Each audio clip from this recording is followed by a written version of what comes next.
లేనటువంటి పత్రికలు ఇంగ్లీష్ పత్రికలకు కూడా వందల కోట్లు దోచిపెట్టి వీళ్ళకి రాజకీయ ప్రయోజనాల కోసం ఆ పత్రికలను వినియోగించుకొని ఎన్నికల ముందు సర్వేలు జరిపించామని చెప్పి ఆ సర్వే రిపోర్టులు ప్రభుత్వానికి వైసీపీకి అనుకూలంగా ఉన్నాయని చెప్పి ఒక రిపోర్టులు చెప్పించుకోవడానికి అది కూడా ఒక క్విట్ ప్రోకో అధ్యక్ష. ఆ విధంగా వందల కోట్ల రూపాయలు ఆ రోజు దండుకున్నారు అధ్యక్ష ఈ పత్రికా ప్రకటన ద్వారా. ఇప్పుడు ప్రభుత్వం మంత్రి గారు ఇచ్చినటువంటి ఖర్చు అయితే కేవలం పత్రికలకు ఇచ్చినటువంటి ప్రకటనలు ఖర్చు ఇచ్చారు అధ్యక్ష. ఇది కాకుండా డిజిటల్ కార్పొరేషన్ ఒకటి ఏర్పాటు చేసి దాదాపు 120 కోట్ల పైన ఆ కార్పొరేషన్ కి అప్పచెప్పారు అధ్యక్ష. ఐ డ్రీమ్ అనే ఒక చెత్త యూట్యూబ్ ఛానల్ అధిపతిగా ఉన్నటువంటి వాసుదేవరెడ్డిని ఈ డిజిటల్ కార్పొరేషన్ కి ఎండీగా పెట్టి వాళ్ళకి దోచిపెట్టి సాక్షి మీడియాలో ఉన్నటువంటి సిబ్బందిని ఇందులో పెట్టి జీతాలు కూడా ప్రభుత్వం ప్రజల సొమ్ము చెల్లించినటువంటి పరిస్థితులు ఇక్కడ ఉన్నాయి అధ్యక్ష. ఇవన్నీ కూడా పూర్తి స్థాయి విచారణ జరపాలి అధ్యక్ష. విచారణ జరిపితే గానీ ఎవరు, ఎందుకంటే భారతదేశంలో ప్రజాస్వామ్యంలో ఎవరు కూడా ఈ విధంగా పత్రికా ప్రకటనలు ఇవన్నీ ఒక ఎత్తు అయితే నీలి మీడియా కూలి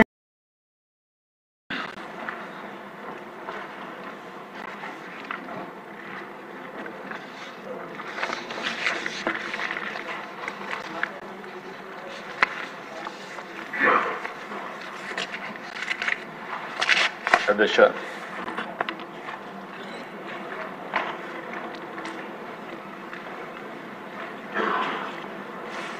ఈరోజు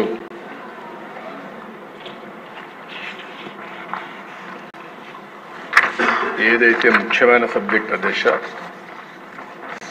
రాష్ట్ర ఆర్థిక పరిస్థితి పైన ఒక స్టేట్మెంట్ ఇవ్వదలుచుకున్నాం.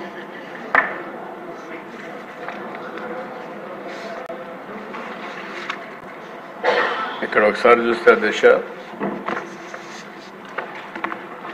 ఇటీవలే గవర్నర్స్ అడ్రస్ అసెంబ్లీలో చర్చించాం. ఒక బయట కానీ ఇక్కడ కానీ అసెంబ్లీలో కానీ ఒక 6 వైట్ పేపర్స్ కూడా ఈ ప్రభుత్వం అన్ని విషయాలు ప్రజలకు తెలియజేశాం. ఇక్కడికి వచ్చినప్పుడు అధ్యక్ష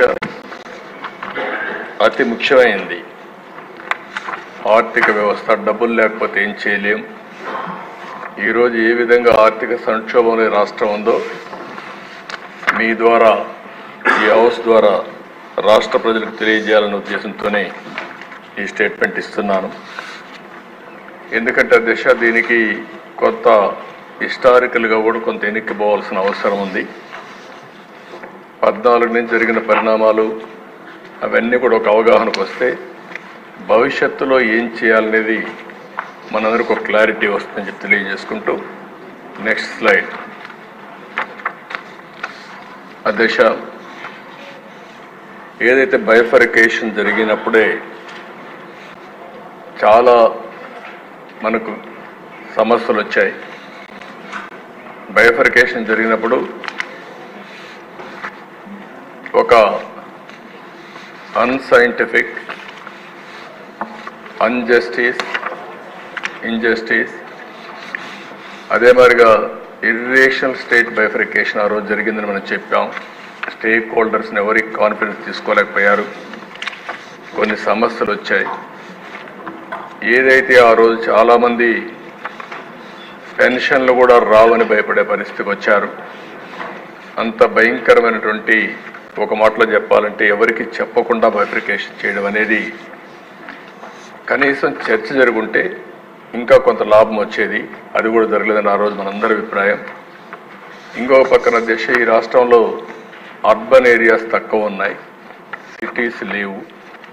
ఏదైతే అర్బన్ లేదో దానివల్ల ఆదాయం కూడా ఇది వస్తుంది.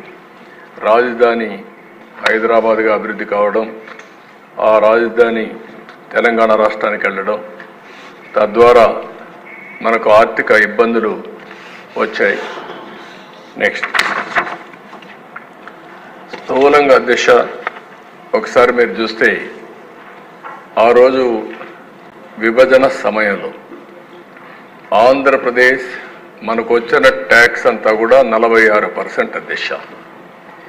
అంటే సమైక్య ఆంధ్రప్రదేశ్లో ఉండే ఆదాయంలో ఆంధ్రప్రదేశ్కి వచ్చిన ఆదాయం 46%, ఇంకొక పక్క దిశ జనాభా చూస్తే 58%. జనాభా 58%కి 46% ఆదాయం, 42% జనాభాకి 54% ఆదాయం వచ్చే పరిస్థితికి వచ్చింది. అక్కడి నుంచే ఈ సమస్యలు ఇన్హరెంట్గా మనకు ప్రారంభమైనాయి. ఇంకో పక్కన దిశ అసెట్స్ కానీ ఆస్తులు కానీ హైదరాబాద్లో ఉన్నాయి. ఇంకొక పక్కన షెడ్యూల్ 9 and 10 రీఆర్గనైజేషన్ యాక్ట్లు ఏదైతే పెట్టారో అవి ఇప్పుడు కూడా పరిష్కారం చేసుకోలేకపోయాం.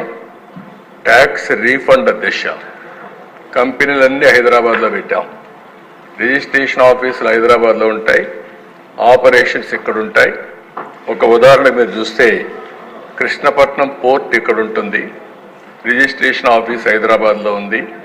రిజిస్ట్రేషన్ ఆఫీస్ హైదరాబాద్లో ఉంది కాబట్టి జనాభా ప్రకారం ఆదాయాన్ని డివైడ్ చేస్తారు. ఇలాంటి ఇన్హరెంట్గా వచ్చిన సమస్యలు కూడా యాడ్ అయినాయి. ఫైనల్గా దిశ సర్వీస్ సెక్టర్, ఎక్కడైతే సర్వీస్ సెక్టర్ ఎక్కువ డెవలప్ అయితే, ఇండస్ట్రీ బాగా డెవలప్ అయితే ఆదాయం పెరుగుతుంది రాష్ట్రానికి. కానీ సర్వీస్ సెక్టర్ అక్కడ వెళ్ళింది, వ్యవసాయం ఇక్కడ వచ్చింది. వ్యవసాయంలో ఆదాయం తక్కువ ఉంటుంది రాష్ట్ర ప్రభుత్వానికి, ఏ ప్రభుత్వానికైనా. పక్కన మీరు ఒకసారి చూస్తే దిశ హయ్యర్ పాపులేషన్, లోయర్ రెవెన్యూ. 58% మన పాపులేషన్ అయితే 42% మనకు వచ్చినటువంటి 46% మనకు వచ్చినటువంటి రెవెన్యూ. ఇంకో పక్కన 42% జనాభాకి 54% ఆదాయం బైఫర్కేషన్ సమయంలో వచ్చింది. ఇంకో పక్కన దిశ పర్ క్యాపిటల్ ఇన్కమ్ 2014-15 కంబైన్డ్ ఆంధ్రప్రదేశ్లో 95,185 రూపాయలు తలసరి ఆదాయం. విభజన జరిగిన తర్వాత ఒకేసారి క్వాంటమ్ జంప్ మీరు ఒకసారి చూస్తే ఏపీ ఆంధ్రప్రదేశ్ 93,903కు తగ్గింది. తెలంగాణ 1,24,104 రూపాయలకు పెరిగింది. ఇంకో పక్కన దిశ వ్యవసాయం చూస్తే ఆంధ్రప్రదేశ్ అండ్ తెలంగాణ కంపేర్ చేసుకుంటున్నాం. 2014లో 33% వ్యవసాయం ముందుంటే అది మనకు ఏదైతే ఆంధ్ర 33%కు వచ్చింది, తెలంగాణ 19%కు వచ్చింది. Industry Andhra Pradesh 23%, Telangana 19%. Service sector దిశ 44% ఆంధ్రప్రదేశ్, 61% తెలంగాణ. 17% డిఫరెన్స్ ఒక్క సర్వీస్ సెక్టర్లో వచ్చింది. దానికి కారణం హైదరాబాద్. దీనివల్ల ఒక స్ట్రక్చర్లోనే ఈ రాష్ట్రానికి కొన్ని ఇన్హరెంట్ సమస్యలు వచ్చాయి. అలాంటి సమస్యలతో విభజన జరిగింది. కానీ ఒక విధంగా చెప్పాలంటే రెండు తెలుగు రాష్ట్రాలే, తెలుగు జాతి ఉంది. ఒక విధంగా నాకు ఒక సాటిస్ఫాక్షన్, నేను ఆ రోజు చేసిన అభివృద్ధిని తెలంగాణ కంటిన్యూ చేస్తున్నారు ఏ ప్రభుత్వం వచ్చినా. అందువల్ల ఇబ్బందులు తగ్గాయి. మన రాష్ట్రానికి వచ్చినప్పుడు నిన్న మనం మాట్లాడుకున్న ఏమేం జరిగినాయని. నెక్స్ట్ వెళ్ళండి. ఇక్కడికి వచ్చినప్పుడు దిశ హైదరాబాద్ అక్కడికి వెళ్ళింది, కొంత ఎకో సిస్టమ్ వచ్చింది. మళ్ళీ ఈ రాష్ట్రంలో మనం అభివృద్ధి చేసుకోవాలి. ఇక్కడ కూడా కొన్ని అడ్వాంటేజెస్ ఉన్నాయి. ఒకటి, ఒక రాజధాని కట్టుకోవడం ఒక అవకాశం. పోలవరం నేషనల్ ప్రాజెక్టుగా పెట్టారు. పోలవరాన్ని పూర్తి చేస్తే ఎవ్రీ ఎకరాకు నిండించుకోవచ్చు. ఇంకో పక్కన ఇక్కడ తీర ప్రాంతం సుదీర్ఘంగా ఉంది. ఇవన్నీ కూడా అభివృద్ధి చేస్తే ఈ ప్రాంతం కూడా తెలంగాణతో సమానంగా ముందు వెనక్గా ముందుకు పోతుందని చెప్పే ఉద్దేశంతో 5 ఏళ్లు పెద్ద ఎత్తున అభివృద్ధి కోసం ముందుకు పోయాం. అదే సమయంలో సంక్షేమాన్ని కూడా బ్యాలెన్స్ చేశాం. ఇక్కడ ఒకసారి దిశ మీరు చూస్తే హై ఎక్స్పెండిచర్ అండ్ ఇరిగేషన్, ఎప్పుడూ పెట్టనంత ఇన్ఫ్రాస్ట్రక్చర్కి ఇరిగేషన్ ఇన్ఫ్రాస్ట్రక్చర్ పెట్టాం. 64,000 కోట్ల రూపాయలు 5 సంవత్సరాల్లో పెట్టడం చరిత్రలో ఎప్పుడూ పెట్టని విధంగా పెట్టుబడులు పెట్టాం. దాని ఫలితాలు కూడా వచ్చాయి. ఇంకో పక్కన దిశ పట్టిసీమ లిఫ్ట్ ఇరిగేషన్. పోలవరం పూర్తయ్యే వరకు పట్టిసీమ ఒక లిఫ్ట్ ఇరిగేషన్ పెట్టి ఇమ్మీడియట్ బెనిఫిట్ రావడానికి నీళ్లు తీసుకొచ్చాం. 1667 కోట్ల రూపాయలు పెడితే ఈరోజు దానివల్ల వచ్చినటువంటి ఆదాయం మీరు చూస్తే దగ్గర 7 సంవత్సరాలు 10 సంవత్సరాలు 44,000 కోట్ల రూపాయల ఆదాయం వచ్చే పరిస్థితి వచ్చింది. ఇంకో పక్కన దిశ విజయవాడ, రాజమండ్రి, తిరుపతి, కడప ఇవన్నీ ఎయిర్పోర్ట్స్ అన్ని అభివృద్ధి చేశాం. భోగాపురం న్యూ ఎయిర్పోర్ట్ కన్సీవ్ చేశాం. ఎప్పుడో ఇది ఆపరేషన్ అయి ఉండాల్సింది, కావాలని మళ్ళీ క్యాన్సిల్ చేయడం, ల్యాండ్ తగ్గించడం, దానివల్ల ఇప్పటికీ రాబోయేగా 2 సంవత్సరాలు పడుతుంది పూర్తి కావాలంటే. ఓర్వకల్లు కర్నూలులో ఎయిర్పోర్ట్ కూడా తీసుకొచ్చాం. అదైతే 1 సంవత్సరంలో ప్రారంభించాం, 1 సంవత్సరంలో పూర్తి చేశాం. రోడ్స్ అయితే దిశ 4,326 కిలోమీటర్లు రోడ్ నెట్వర్క్ డెవలప్ చేశాం. ఉండే ఎయిర్పోర్ట్స్ కాకుండా మచిలీపట్నం, బాబనేపాడు, రామాయంపట్నం కొత్త పోర్టులు ప్రారంభిస్తే అవి కూడా పీపీపీ మోడల్లో వెళ్తే మళ్ళా పాలసీ మార్చి దాన్ని ఈపీసీ మోడల్ తీసుకొచ్చి తనకు కావలసిన వాళ్ళకి అప్పచెప్పే పరిస్థితికి వచ్చి అవి కూడా బాగా డిలే అయ్యే పరిస్థితి వచ్చాయి. కాకినాడ స్పెషల్ ఎకనామిక్ జోన్ కింద ఎక్కడా దేశంలో లేని విధంగా ఒక 8,000 ఎకరాలు అక్కడ మనం అక్వైర్ చేస్తే అవి కూడా దౌర్జన్యాలు జరిగి అవి కూడా వ్యక్తులే మార్చుకునే పరిస్థితికి వచ్చారు. ఆ విషయాలు ఇక్కడ కాదు, ఇంకొక విషయంలో నేను మీతో మాట్లాడతాను. ఇంకో పక్కన దిశ ఈజ్ ఆఫ్ డూయింగ్ బిజినెస్. 5 ఏళ్లలో 1 సంవత్సరం మనం 2వ ప్లేస్కి వచ్చాం. 4 సార్లు నెంబర్ 1 ప్లేస్లో ఉన్నాం. స్కిల్ ట్రైనింగ్ 8 లక్షల మందికి ఇవ్వగలిగాం. విసిఐసి, సిబిఐసి ఈ 2 ఇండస్ట్రియల్ కారిడార్స్ని Vizag Chennai industrial corridor, Chennai Bengaluru industrial corridor ఈ 2 కూడా డెవలప్ చేశాం. 14,213 ఎకరాలు ఇండస్ట్రియల్ ల్యాండ్ని మనం 1945 యూనిట్లకి అలాట్ చేసే పరిస్థితికి వచ్చాం. Kia Motors, hero Motors, Asian paints, ఇసూజీ Motors, Apollo tyres, Foxconn, Celkon ఇలాంటి అనేక కంపెనీలు ఆ రోజు పెట్టుబడులంటే దానికి చిరునామాగా ఆంధ్రప్రదేశ్ తయారయ్యే పరిస్థితి వచ్చింది. పెద్ద ఎత్తున పెట్టుబడులు వచ్చాయి. 19లో 14-15లో 22.5 మిలియన్ యూనిట్ కరెంటు కొరతుంటే 5-6 నెలల్లోనే కరెంటు కొరత అధిగమించి 19కి మిగులు కరెంటు కూడా ఇచ్చాం. ఇంకో పక్కన దేశం per capita consumption of current అని చూస్తే 1003 యూనిట్ల నుంచి 1234 యూనిట్లకు పెంచాం. ఇంకో పక్కన పెద్ద ఎత్తున ఇన్వెస్ట్మెంట్లు ముందుకు పోయాం. 16 లక్షల కోట్ల రూపాయలు ఎంఓయూలు చేశాం. 5 లక్షల పైన కంపెనీలన్నీ వర్క్ స్టార్ట్ చేశాయి. అదే మరి స్టార్టెడ్ ప్రొడక్షన్ కూడా 1,10,10,000 చేసి 7,72,000 ఉద్యోగాలు కూడా ఇచ్చే పరిస్థితికి వచ్చాం. ఇంకో పక్కన దేశం మీరు ఒకసారి చూస్తే ఎప్పుడు కూడా సంక్షేమాన్ని విస్మరించలేదు. 200 రూపాయలు పింఛను 1000 రూపాయలు పెంచి 1000 రూపాయల నుంచి 2,000 రూపాయలు పెంచి అంటే 200 2,000 అంటే 10 సార్లు పెంచిన ప్రభుత్వం, సంక్షేమం కోసం పనిచేసిన ప్రభుత్వం. ఈరోజు మళ్ళీ 3,000 ఉంటే ఒకేసారి 4,000 చేశాం. మొట్టమొదటి నెలలో చెప్పిన మాట ప్రకారం 7,000 రూపాయలు తీసుకొచ్చి పేదవాళ్ళకి ఇచ్చాం. ఇంకో పక్కన దిశ ఫామ్ లోన్ వేవర్ 15,279 కోట్లు కష్టాల్లో ఉన్న ఇచ్చాం. ఇంకో పక్కన ఎంప్లాయీస్ కూడా 43% ఫిట్మెంట్ ఛార్జెస్ ఇచ్చాం. తెలంగాణలో ఏదైతే ఇచ్చారో ఆ 5 సంవత్సరాలు మీరు ఒకసారి ఆలోచిస్తే తెలంగాణ ఆదాయం ఎక్కువ ఉన్నా ఇక్కడ కూడా ఏమాత్రం కూడా తక్కువ చేయకూడదనే ఉద్దేశంతో సంక్షేమం కానీ అభివృద్ధి కానీ ఇంకా అన్ని కార్యక్రమాల్లో మనం ముందుకు పోయే పరిస్థితి వచ్చాం. స్కాలర్షిప్లు అయితే ఒక 20 లక్షల మంది స్టూడెంట్స్కి ఇచ్చాం. తల్లి బిడ్డ ఎక్స్ప్రెస్ తీసుకొచ్చాం. ఏదైతే సెల్ఫ్ హెల్ప్ గ్రూప్స్ డాక్రా సంఘాలు ఉన్నాయో వాళ్ళ ఆదాయం 36,000 ఉంటే 24,670 రూపాయలు తలసరి ఆదాయం వచ్చే పరిస్థితి తీసుకొచ్చాం. ఇంకో పక్కన దేశ అన్ని విషయాలు ఏదైతే కొంత క్యాంపెయిన్ మోడ్లో వెళ్ళాం.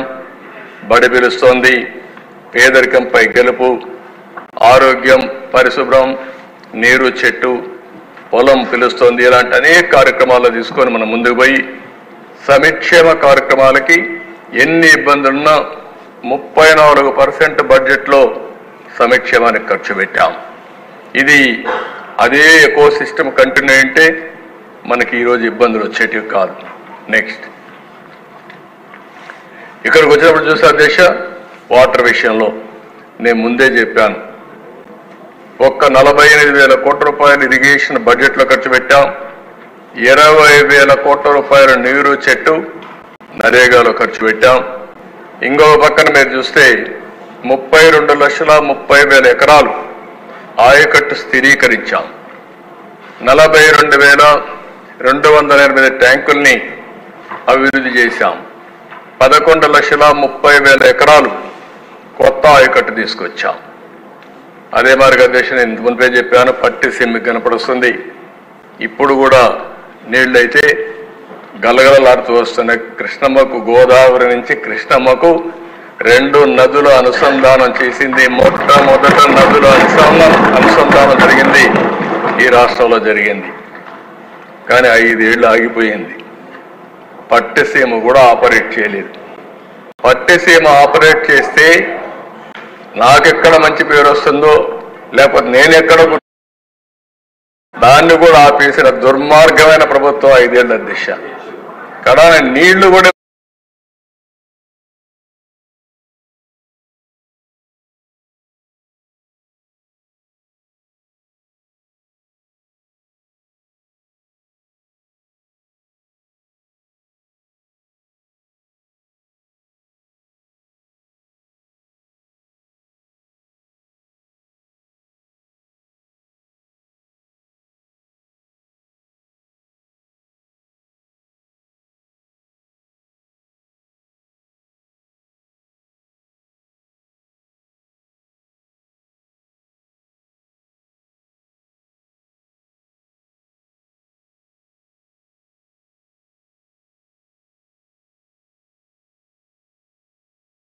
ఇలా 21కి ఆ ప్రాజెక్టు పూర్తి అయిపోయింది. అది ఈరోజు ఇంకా 3 ఏళ్ళు అంటున్నాం.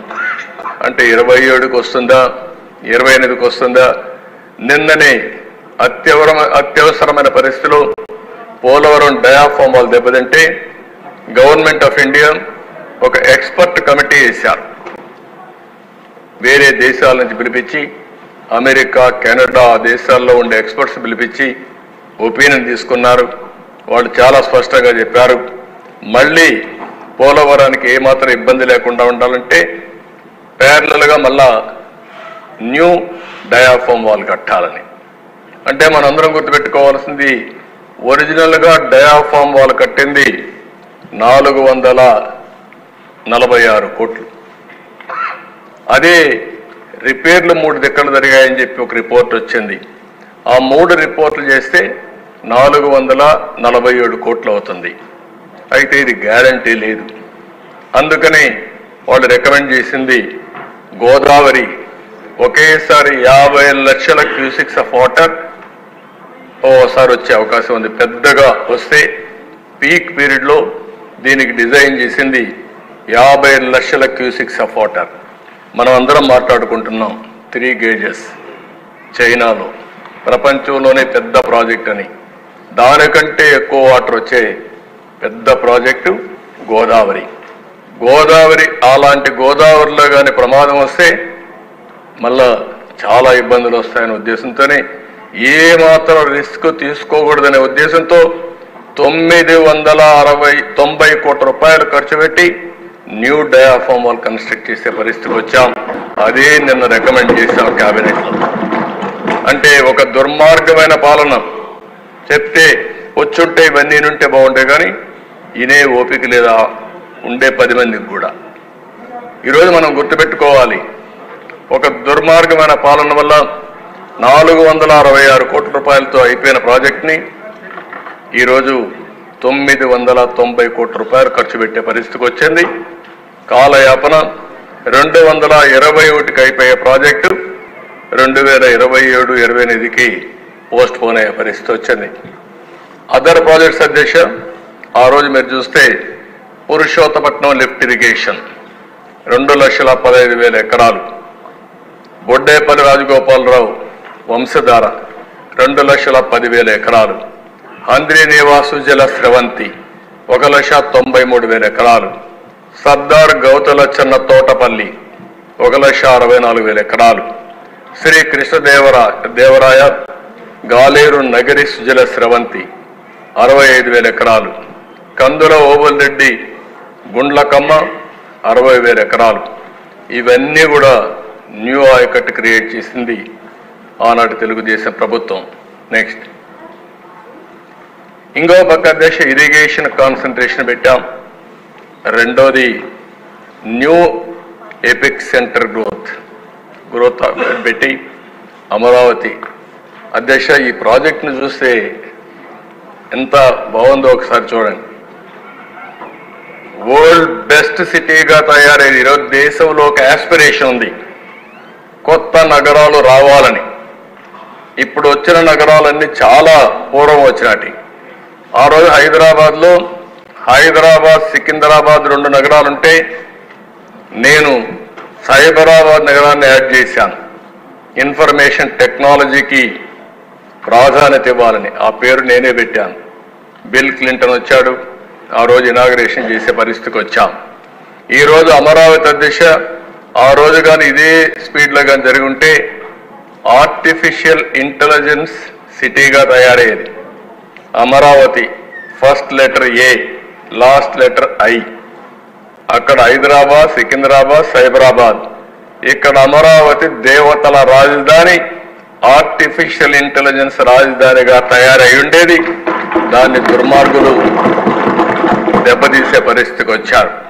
ఇక్కడంతా అధ్యక్ష మీరు చూస్తే స్ఫూర్తి కూడా ఇంపార్టెంట్.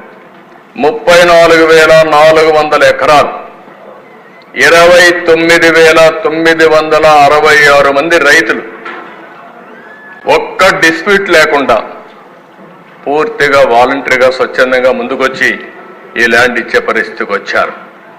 41,170 కోట్ల రూపాయలకు టెండర్ పిలిచాం. 4,318 కోట్లు పనులైనాయి. 1,265 కోట్లు ఇంకా పెండింగ్ బిల్స్ ఉన్నాయి. ఇది అయింటే అధ్యక్ష ప్రపంచం చర్చించుకునే విధంగా. ఒకప్పుడు హైదరాబాద్ని నేను ప్రపంచంలో ఎక్కడన్నా పోయినప్పుడు చెప్పేవాడిని, మీరు హైదరాబాద్కి రమ్మని. వాళ్ళు అడిగేవాళ్ళు, హైదరాబాద్ అంటే మీది పాకిస్తాన్ హైదరాబాదా, ఇండియా హైదరాబాద్ అని. నేను గర్వంగా చెప్పాను, హైదరాబాద్ ఇండియా హైదరాబాద్ అని. ఇప్పుడు ప్రపంచంలో హైదరాబాద్ గురించి చెప్పక్కర్లేదు, పాకిస్తాన్ హైదరాబాద్ ఎక్కడో ఉంది, ఇండియా హైదరాబాద్ ప్రపంచ పటంలో పెట్టినటువంటి పార్టీ తెలుగుదేశం ప్రభుత్వం అని చెప్పి కూడా నేను మీకు తెలియజేస్తున్నాను. అలాంటిది ఇది కూడా ప్రపంచంలో ఒక మేలైన నగరంగా ఉండేది. 50,000 నుంచి 1,00,000 మంది అక్కడ నివాసం ఉన్నారు. ఇది ఇంకా మనం ముందుకు తీసుకెళ్ళి ఉండడం 7 లక్షల ఉద్యోగాలు వచ్చేటివి. ఈరోజు ఇది డెవలప్ అయి ఉంటే కనీస సంపద 2 లక్షల నుంచి 3-4 లక్షల కోట్ల రూపాయల ఆస్తి ప్రభుత్వానికి వచ్చేది. ఇది కూడా దెబ్బతినే పరిస్థితి వచ్చింది. ఓసారి చరిత్ర మళ్ళీ అమరావతికి పూర్వ వైభవం వస్తుంది. ప్రపంచం మొత్తం చర్చించే రోజు తప్పకుండా తీసుకొస్తామని సభ సందర్భంగా మరొకసారి విజ్ఞప్తి చేస్తున్నాను. నెక్స్ట్ అధ్యక్ష, 5 సంవత్సరాలు మీరు చూస్తే ఎకనామిక్ గ్రోత్ 13.5%. టాప్ 3లో మందొకటి. ఇంకొక మాటలో చెప్పాలంటే సమానంగా 13.5లోనే మనం ఉన్నాం. అంటే నెంబర్ 1గా చేయగలిగాం. Manufacturing 10% growth, all India 8.4%. Primary sector అంటే వ్యవసాయం, అనుబంధం 16% ఇది చేశాం. అందులో కూడా దేశ అక్వాకల్చర్ 29.6% గ్రోత్ వచ్చింది. ఇంకో పక్కన దేశ 7,72,000 మందికి ఉద్యోగాలు వచ్చాయి. ఇంకో పక్కన స్టేట్ ఓన్ రెవెన్యూ గ్రోత్ మన ఆదాయం 13.2% పెరిగింది. దేశంలో second fastest among major states అన్నింటిలో కూడా మంది రెండో రాష్ట్రంగా ముందుకు పోయాం. పర్ క్యాపిటా ఇన్కమ్ గ్రోత్ ఇది అందరికీ చాలా ముఖ్యం. ప్రతి ఒక్కరికి తలసరి ఆదాయం పెరిగినప్పుడే మనం చేసే పనుల యొక్క ఫలితాలు తెలుస్తాయి. ఆ రోజు మనం 13.2% పెంచాం. ఆల్ ఇండియా లెవెల్లో 9.7%. అంటే ఆల్ ఇండియా కంటే మీరు చూస్తే 3.5% తలసరి ఆదాయం పెంచిన రాష్ట్రం మన రాష్ట్రం. ఆ రోజు తెలంగాణ కంటే కూడా ఆల్ పారామీటర్స్లో మనం ముందుకు పోతున్నాం. తెలంగాణ ఎందుకంటే బెస్ట్ ఎకో సిస్టమ్ ఉంది, ఆటో పైలట్లో ఉంది, వాళ్ళు ఎవరు డిస్టర్బ్ చేయలేదు. మనం దాంతో సమానంగా పోవాలనే ఉద్దేశంతో వెళ్ళాం. స్ట్రాంగ్ ఫౌండేషన్ వేసాం. నెక్స్ట్ అక్కడి నుంచి దిశ అది గత చరిత్ర 19 ప్రారంభమైంది. మీరే చూస్తారు, దాచితే కూడా దాచలేము. అలాంటి ఫిగర్స్ అన్ని మీరు చూస్తే చాలా అధ్వానమైన పరిస్థితిలోకి వచ్చాం. నెక్స్ట్ ఇక్కడ మీరు చూసినప్పుడు decline in agriculture, service sector. ఈరోజు ఇక్కడ మీరు చూసినప్పుడు వ్యవసాయం 16% CAGR పెరిగితే ఇక్కడికి వచ్చే కొద్దికి 10.3%. అంటే 5.7% వ్యవసాయ గ్రోత్ రేట్ తగ్గిపోయింది 5 ఏళ్లలో. 5.7% అంటే రైతులకు ఎంత ఆదాయం తగ్గింది, రైతులకు ఏ విధంగా అప్పులు పెరిగాయి, దీన్ని బట్టే మనకు అర్థమవుతుంది. నువ్వు కూర్చో. అదే సమయంలో సర్వీస్ సెక్టర్ దిశ 11.9 పెరిగితే మళ్ళీ 19-24లో 9.9, 10.9, 11.9 నుంచి 11.9 నుంచి 9.9 అంటే 2% తగ్గిపోయింది. ఓవరాల్గా దేశ గ్రోత్ రేట్ చూస్తే 13.5% ఆ రోజు పెరిగితే 10.5%కి వచ్చాం. అంటే 3% తగ్గాం. ఓవరాల్గా మీరు చూసినప్పుడు 6,94,000 కోట్ల రూపాయలు GSTP కాంట్రిబ్యూషన్ తగ్గిపోయింది. దానివల్ల మన రాష్ట్రానికి రావాల్సిన ఆదాయం మీరు చూస్తే 76,195 కోట్ల రూపాయల ఆదాయం తగ్గింది.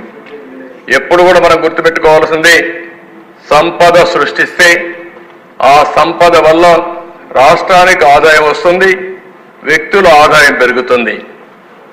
అదే మరి ఇంకొక పక్కన చూస్తే ఒకవేళ కోవిడ్ లెక్కేసుకున్నా 52,197 కోట్లు వచ్చేది. నెక్స్ట్ ఇక్కడ కొన్ని విషయాలు మీరు చూస్తే అధ్యక్ష, ఎందుకు ఇది జరిగిందని చూసినప్పుడు power cost due to short term power purchase ఒక్క దాంట్లోనే 12,250 కోట్లు అదనపు బద్దన పడే పరిస్థితి వచ్చింది. ఒక్క ఇల్లీగల్ శాండ్లో అంటే ఇష్టానుసారంగా అమ్ముకున్న దాంట్లో ఒక 7,000 కోట్ల రూపాయలు రాష్ట్రానికి నష్టం వచ్చింది. అదే మరి మినరల్ వెల్త్ 9,750 కోట్ల రూపాయలు నష్టం వచ్చింది. ఇంకొక పక్కన అధ్యక్ష మ్యాంగ్రోవ్ ఫారెస్ట్ కాకినాడ, దాన్ని కూడా డెస్ట్రాయ్ చేశారు. దాన్ని డెస్ట్రాయ్ చేస్తే NGT 5 కోట్ల పెనాల్టీ వేశారు. దీనివల్ల ఒక పక్క అమరావతి, ఒక పక్క పోలవరం, ఒక పక్క పవర్ సెక్టర్, ఇంకొక పక్క ఇండస్ట్రీస్ అన్నింటిని పంపించేయడం, దీనివల్ల పెట్టుబడులు పెట్టే వ్యక్తుల్లో నమ్మకం పోయే పరిస్థితి వచ్చింది. ఇంకొక పక్కన దేశం ఒక్క పవర్ సెక్టర్లో మనం చూస్తే కరెంటు ఛార్జీలు పెంచిన తర్వాత వీళ్ళు చేసిన అవకతవకల వల్ల 1,29,000 కోట్ల రూపాయలు ఒక్క విద్యుత్ శక్తిలో బకాయిలు పడే పరిస్థితికి వచ్చాం. ఒక్క పవర్ సెక్టర్లోనే 1,29,000 కోట్లు. అంటే ఏ విధంగా మిస్మేనేజ్ చేశారు, ఎంత అవినీతి చేశారు, ఎంత అసమర్థ పరిపాలన చేశారో ఇది ఒక ఉదాహరణ. పోలవరం పూర్తయింటే 45,000 కోట్ల రూపాయలు ఇప్పటికీ మనకు ఒక ఆదాయం వచ్చేది. అంటే ఇది కాకుండా మీరు ఒకసారి చూస్తే ఒక్క డ్యామేజెస్ లేకుంటే ఇప్పుడు అదనపు ఖర్చు 4,900 కోట్లు అవుతుంది. ఏదైతే ఐడిల్ పవర్ గాని వచ్చుంటే 3,000 కోట్ల రూపాయలు ఇప్పటికే ఆదాయం వచ్చేది. మొత్తం అన్నీ కలిపితే ఒక 55,000 కోట్లు అవుతుంది ఒక్క పోలవరం వల్ల నష్టం. ఇంకో పక్కన దేశం మేజర్ ఇండస్ట్రీ ఒకటి రాలేదు. ఇంకో పక్కన మేము చూస్తే సెంట్రల్ సెక్టర్ స్కీమ్స్ ఏదైతే 6,600 కోట్ల రూపాయలు మన డబ్బులు రిలీజ్ చేయకుండా వాళ్ళు ఇచ్చే డబ్బులు మనం ఖర్చు పెట్టుకోలేకపోయాం. సెంట్రల్ స్పాన్సర్ స్కీమ్స్ అన్నీ కూడా మనం ఉపయోగించుకోలేకపోయాం. దానివల్ల పేదవాళ్ళకు న్యాయం జరగలేకపోయింది. ఇలాంటివన్నీ కూడా మనం చూసిన ఒక్కొక్కసారి డైవర్ట్ చేయడం, ఆ డైవర్షన్ వల్ల కూడా గవర్నమెంట్ ఆఫ్ ఇండియా డబ్బులు ఇవ్వకుండా నిలిపేసే పరిస్థితికి వచ్చారు. నెక్స్ట్ ఇక్కడ మీరు చూస్తే ఒక చార్ట్లో చూపించాం అధ్యక్ష. ఇందులో అమరావతి పోలవరం రోడ్స్కి పెట్టుబడులు చాలా బాగా క్యాపిటల్ ఇన్వెస్ట్మెంట్ తగ్గించేశారు. ఇంకో పక్కన యాంటీ ఇండస్ట్రియల్ పాలసీ 227 ల్యాండ్స్ అన్ని అలాట్ చేస్తే అవన్నీ విత్డ్రా చేసేశారు, వాళ్ళు తరివేశారు. ఇంకో పక్కన చూస్తే అధ్యక్ష వెల్త్ క్రియేట్ చేయకుండా GSDP gross state domestic product national లెవెల్లో జీడిపి అంటాం, మనం జిఎస్డిపి అంటాం. అది 6,94,000 కోట్ల రూపాయలు తగ్గిపోయే పరిస్థితికి వచ్చింది.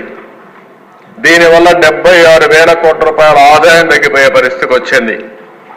ఇన్ఫ్లేషన్ ప్రతి ఒక్క పేదవాడు సఫర్ అయ్యేది. తెలుగుదేశం పార్టీ హయాంలో 4.5% 5 సంవత్సరాల్లో ఉంటే 19-24లో 6.2% పెరిగింది. అంటే 1.7% హైయర్ ఇన్ఫ్లేషన్ వచ్చింది, ద్రవ్యోల్బణం వచ్చింది, అవస్థపడే పరిస్థితికి వచ్చారు. ట్యాక్సేషన్ విపరీతంగా పెంచారు, కరెంటు పెంచారు, ఆర్టీసీ రేట్లు పెంచారు, పెట్రోల్ పెంచారు, శాండ్ పెంచారు, కడాన చెత్త మీద కూడా పన్నేసి ప్రజల్ని ఇబ్బంది పెట్టిన ప్రభుత్వం ఆనాటి ప్రభుత్వం. పన్నులు హైయెస్ట్ వేసే పరిస్థితికి వచ్చారు. వీటన్నిటి పర్యవసానం ఒకసారి అధ్యక్ష ఇక్కడ చూస్తే 9,74,000 కోట్ల రూపాయలు అప్పు అయింది. State debt as on today, ఆ ఫిగర్స్ కూడా నేను చూపిస్తాను. 9,74,000 కోట్లు. అది కూడా ఇంకా కొన్ని లెక్కలు రావాలి. తవ్వుతా ఉంటే తవ్విన కొద్ది శవాలు బయటపడుతున్నాయి. ఆ పరిస్థితిలో ఇంకా ఉన్నాం. ఇంకా దీన్ని ఎస్టాబ్లిష్ చేయాల్సిన అవసరం ఉంది. ఈరోజు ఇక్కడ మీరు చూస్తే అధ్యక్ష పర్ క్యాపిటా డెట్ అంటే తలసరి అప్పు ప్రతి ఒక్కరి తల మీద 74,790 రూపాయల నుంచి 1,44,336 రూపాయలు పెరిగింది. డబుల్ అయిపోయే పరిస్థితి వచ్చే డబుల్ పైన దగ్గర. ఇంకో పక్కన ఆదాయం 13.2% అంత మునుపుంటే అది 9.5% తగ్గింది. ఆదాయం తగ్గింది, అప్పు పెరిగింది. తలసరి ఆదాయం తగ్గింది, తలసరి అప్పు పెరిగింది. అంటే డీబీటీ ఏమైంది? ఎక్కడ కొట్టుకోబోయింది? ఎందుకు అప్పు చేశారు? పేదవాడికి ఉపయోగపడే కార్యక్రమాలు చేయలేదని చాలా స్పష్టంగా అర్థమవుతున్న దిశ. అదే నెక్స్ట్ కూడా చార్ట్లో చూపించాం. 74,000 నుంచి 1,40,000 అప్పు, 13.2% నుంచి 9.5% వరకు ఆదాయం తగ్గిపోయే పరిస్థితి వచ్చింది. నెక్స్ట్ ఇవన్నీ అధ్యక్ష మిస్మేనేజ్మెంట్ ఆఫ్ ఫైనాన్షియల్ రిసోర్సెస్, మొత్తం రీరూటింగ్, డైవర్షన్. లోకల్ బాడీస్కి government of India finance commission ద్వారా డబ్బులు ఇస్తారు. ఎప్పుడు గవర్నమెంట్కి 3, ఒకటి సెంట్రల్ గవర్నమెంట్, ఒకటి స్టేట్ గవర్నమెంట్, మూడోది లోకల్ సెల్ఫ్ గవర్నమెంట్. ఈ మూటికి కూడా నిధులు కేటాయిస్తారు.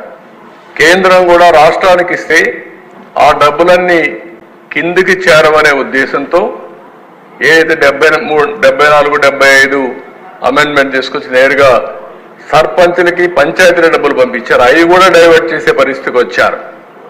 ఇంకో పక్కన దేశ గవర్నమెంట్ ఆస్తుల్ని తాకట్టు పెట్టారు. ఇది ఎప్పుడు మనం చూడలేదు. అవి కూడా నేను చూపిస్తాను మీకు. మూడవది లోకల్ బాడీ ఫండ్స్ కానీ, ఎంప్లాయీస్ సేవింగ్స్ కానీ, సిఎస్ఎస్ మ్యాచింగ్ గ్యారెంటీ కానీ ఇవన్నీ ఇవ్వకుండా నిర్వీర్యం చేసే పరిస్థితి వచ్చారు. మనకు ఎంత ఆదాయం వస్తుందో ఆదాయాన్ని బట్టి మనం ఖర్చు పెట్టాలి. ఖర్చు కూడా బ్యాలెన్స్ చేయాలి. సంక్షేమం, వెల్ఫేర్ రెండు కూడా బ్యాలెన్స్ చేసుకుని సస్టైనబుల్ ఎకానమీకి ముందుకు పోవాల్సిన అవసరం ఉంది. అలాంటి ఆలోచనే రాకుండా పోవడం చాలా బాధాకరం ప్రీవియస్ గవర్నమెంట్లో. నెక్స్ట్ ఇక్కడ మీరు చూసే అధ్యక్ష ఈ చార్ట్లో హైయర్ ట్యాక్సెస్ ఫ్రమ్ సిటిజన్స్ నుంచి అది గవర్నమెంట్కి వస్తుంది. ఈ పక్కన fixed deposits corporation, societies, universities అవన్నీ కూడా ఏపీ స్టేట్ ఫైనాన్షియల్ సర్వీసెస్ అని పెట్టి దాన్ని డైవర్ట్ చేశారు.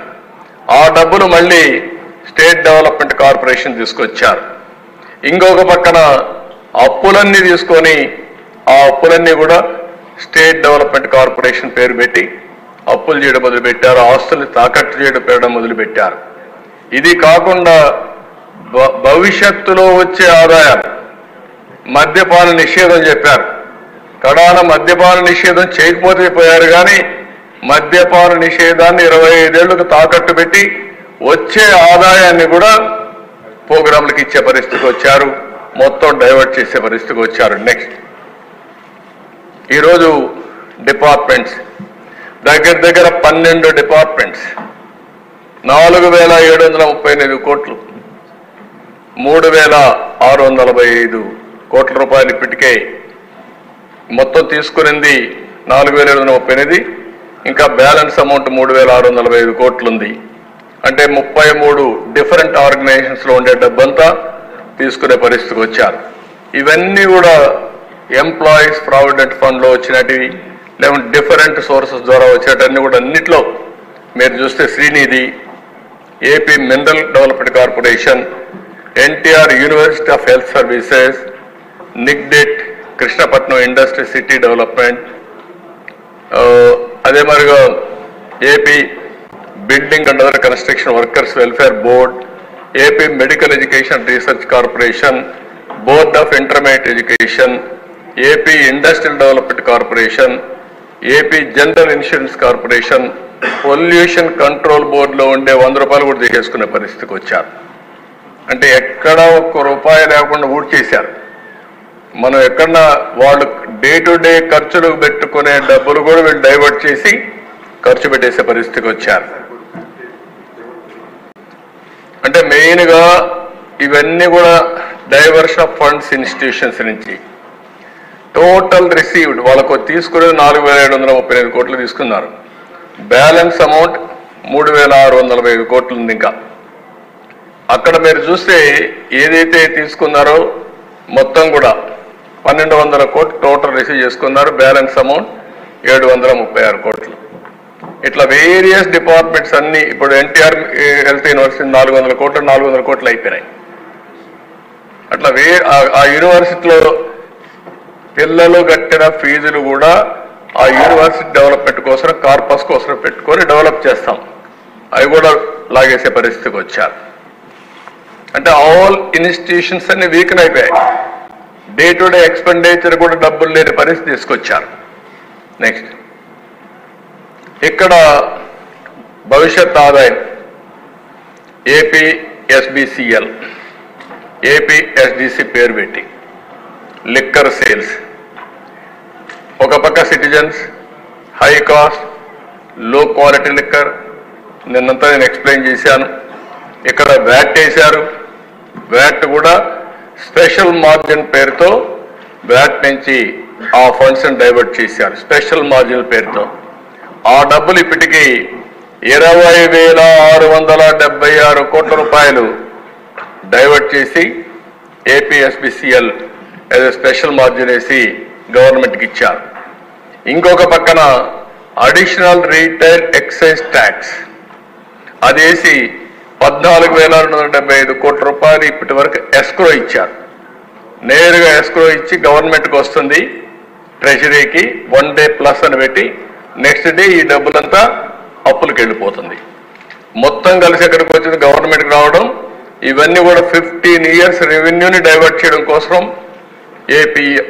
ఏఆర్ఈటీ పెట్టారు. అంటే 15 ఏళ్ళు కడతానే ఉండాలి.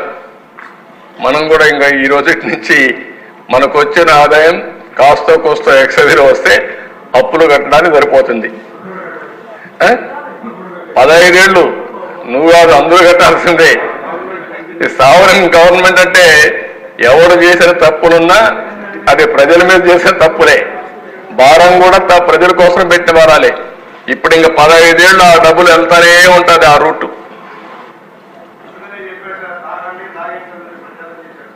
అందుకే తాగండి, తాగించండి. ఇప్పుడు మొత్తం ఊట్ చేసి వెళ్ళిపోయాడు. మద్యపాన నిషేధం అన్నాడు, అయిపోయింది. ఇది మీరందరూ మళ్ళీ అర్థం చేసుకోవాలి. డబ్బుల కోసం వినూత్నంగా ఆలోచన, ఎవరికి ఆలోచన వచ్చూడదు ప్రపంచంలో. స్వాతంత్రం వచ్చిన తర్వాత ఎవరికి రాలేదు. ఎక్సైజ్లో కూడా డబ్బులు డైవర్ట్ చేయొచ్చు, లేకపోతే ఈ విధంగా అడిషనల్ రీటైల్ ఎక్సైజ్ ట్యాక్స్ వేయచ్చు, వ్యాట్ కాకుండా స్పెషల్ మార్జిన్ ద్వారా కలెక్ట్ చేయొచ్చు. ఈ రెండు కలెక్ట్ చేసి మళ్ళీ సంక్షేమ కార్యక్రమాలు డైరెక్ట్గా పెట్టచ్చు, లేకపోతే ఆయన లూట్ చేసిన దానికి మిగిలిన డబ్బులంతా ఇక్కడ డైవర్ట్ చేశాడు, పీనట్స్ అన్ని. అంటే ఎంత అరాచకం అంటే అంత అరాచకాలు చేసే పరిస్థితికి వచ్చాడు. నెక్స్ట్ ఇది విశాఖపట్నం వాసులు, అందుకే మొన్న కాల్చి వాత పెట్టారు విశాఖపట్నం వాసులందరూ. ఈరోజు మీరు ఇక్కడ చూస్తే గవర్నమెంట్ పాలిటెక్నిక్ కాలేజ్ 24 ఎకరాలు 359 కోట్లకు తాకట్టు పెట్టారు. డైరీ 30 ఎకరాలు 309 కోట్లకు తాకట్టు పెట్టాడు. గవర్నమెంట్ ఐటీఐ కాలేజ్ 17 ఎకరాలు 270 కోట్లకు తాకట్టు పెట్టాడు. కడాన పోలీస్ క్వార్టర్స్ 9 ఎకరాలు 215 కోట్లు తాకట్టు పెట్టాడు. Training production centre of disabled welfare పాపం వాళ్ళు కూడా వేశాడు, 19 ఎకరాలు 157 కోట్లు పెట్టాడు. ఈ బంగ్లా 10 ఎకరాలు 203 కోట్లు. R&B క్వార్టర్స్ 3 ఎకరాలు 99 కోట్లు. కడాన రైతు బజారు కూడా వదిలిపెట్ల, 4 ఎకరాలు అంటే 90 కోట్లకు తాకట్టు పెట్టాడు. సర్క్యూట్ హౌస్ మనం ఉండే అప్పుడప్పుడు పోయి ఉంటారు, దాన్ని కూడా 3 ఎకరాలు 40 కోట్లు పెట్టాడు. పీడబ్ల్యూ ఆఫీస్ 4 ఎకరాలు 79 కోట్లు. కడాన సెరికల్చర్ 6 ఎకరాలు 47 కోట్లు. తహసీల్దార్ ఆఫీస్ సీతంధార 1 ఎకరా 34 కోట్లు. ఇంకా మిగిలినవన్నీ వీళ్ళు కబ్జా చేశారు, ఇవన్నీ తాకట్టు పెట్టారు. 1940 కోట్ల రూపాయలు విశాఖపట్నంలో ఆస్తులు తాకట్టు పెట్టారు. ఒక 40,000 కోట్ల ఆస్తుల్ని కబ్జా చేశారు. ఈ రెండు అదే క్యాపిటల్, సుందర అందమైన పేరు. నెక్స్ట్ ఈరోజు మీరు చూస్తే లోకల్ బాడీ ఫండ్స్ నేను చెప్పాను, గవర్నమెంట్కి వచ్చిన డబ్బుల్ని 1453 కోట్ల రూపాయలు ట్రాన్స్ఫర్ చేయలేదు, వాళ్ళకి ఇవ్వలేదు. ఇంకొక పక్క పీడీ అకౌంట్లో లోకల్ బాడీస్ డబ్బులు లాస్ట్ 5 years ఉండేదాన్ని 1688 కోట్లు. ఈ రెండు కూడా లోకల్ బాడీస్ నుంచి మొత్తం డైవర్ట్ చేసుకున్నారు, 3142 కోట్లు. డిస్కామ్స్ మొత్తం 2126 కోట్లు డైవర్ట్ చేశారు. ఇది కాకుండా ఎంప్లాయీస్ సేవింగ్స్ డైవర్ట్ చేశారు 5242 కోట్లు. Pension and provident funds, AP Genco, AP Transco, discoms ఇవన్నీ 3143 కోట్ల రూపాయలు ఏపీ ఎస్బిసిఎల్లో బాండ్స్లో ఇన్వెస్ట్ చేశారు. దీనివల్ల ఒక సంవత్సరానికి 25,025.40 కోట్లు నష్టం వస్తుంది. 10 ఏళ్ళు డైవర్ట్ చేశారు, 10 ఏళ్ళు బాండ్స్ ఇచ్చారు.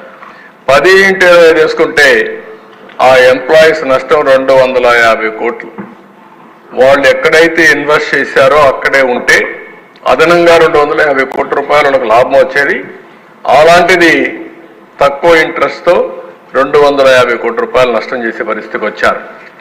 అభయహస్తం రూపాయి సేవ్ చేసుకున్నారు డాక్రా మహిళలు. ఆ డబ్బులు 2100 కోట్లు ఉంది. దాంట్లో నుంచి 500 రూపాయలు నెలకు వాళ్ళకి పింఛన్ వస్తుంది.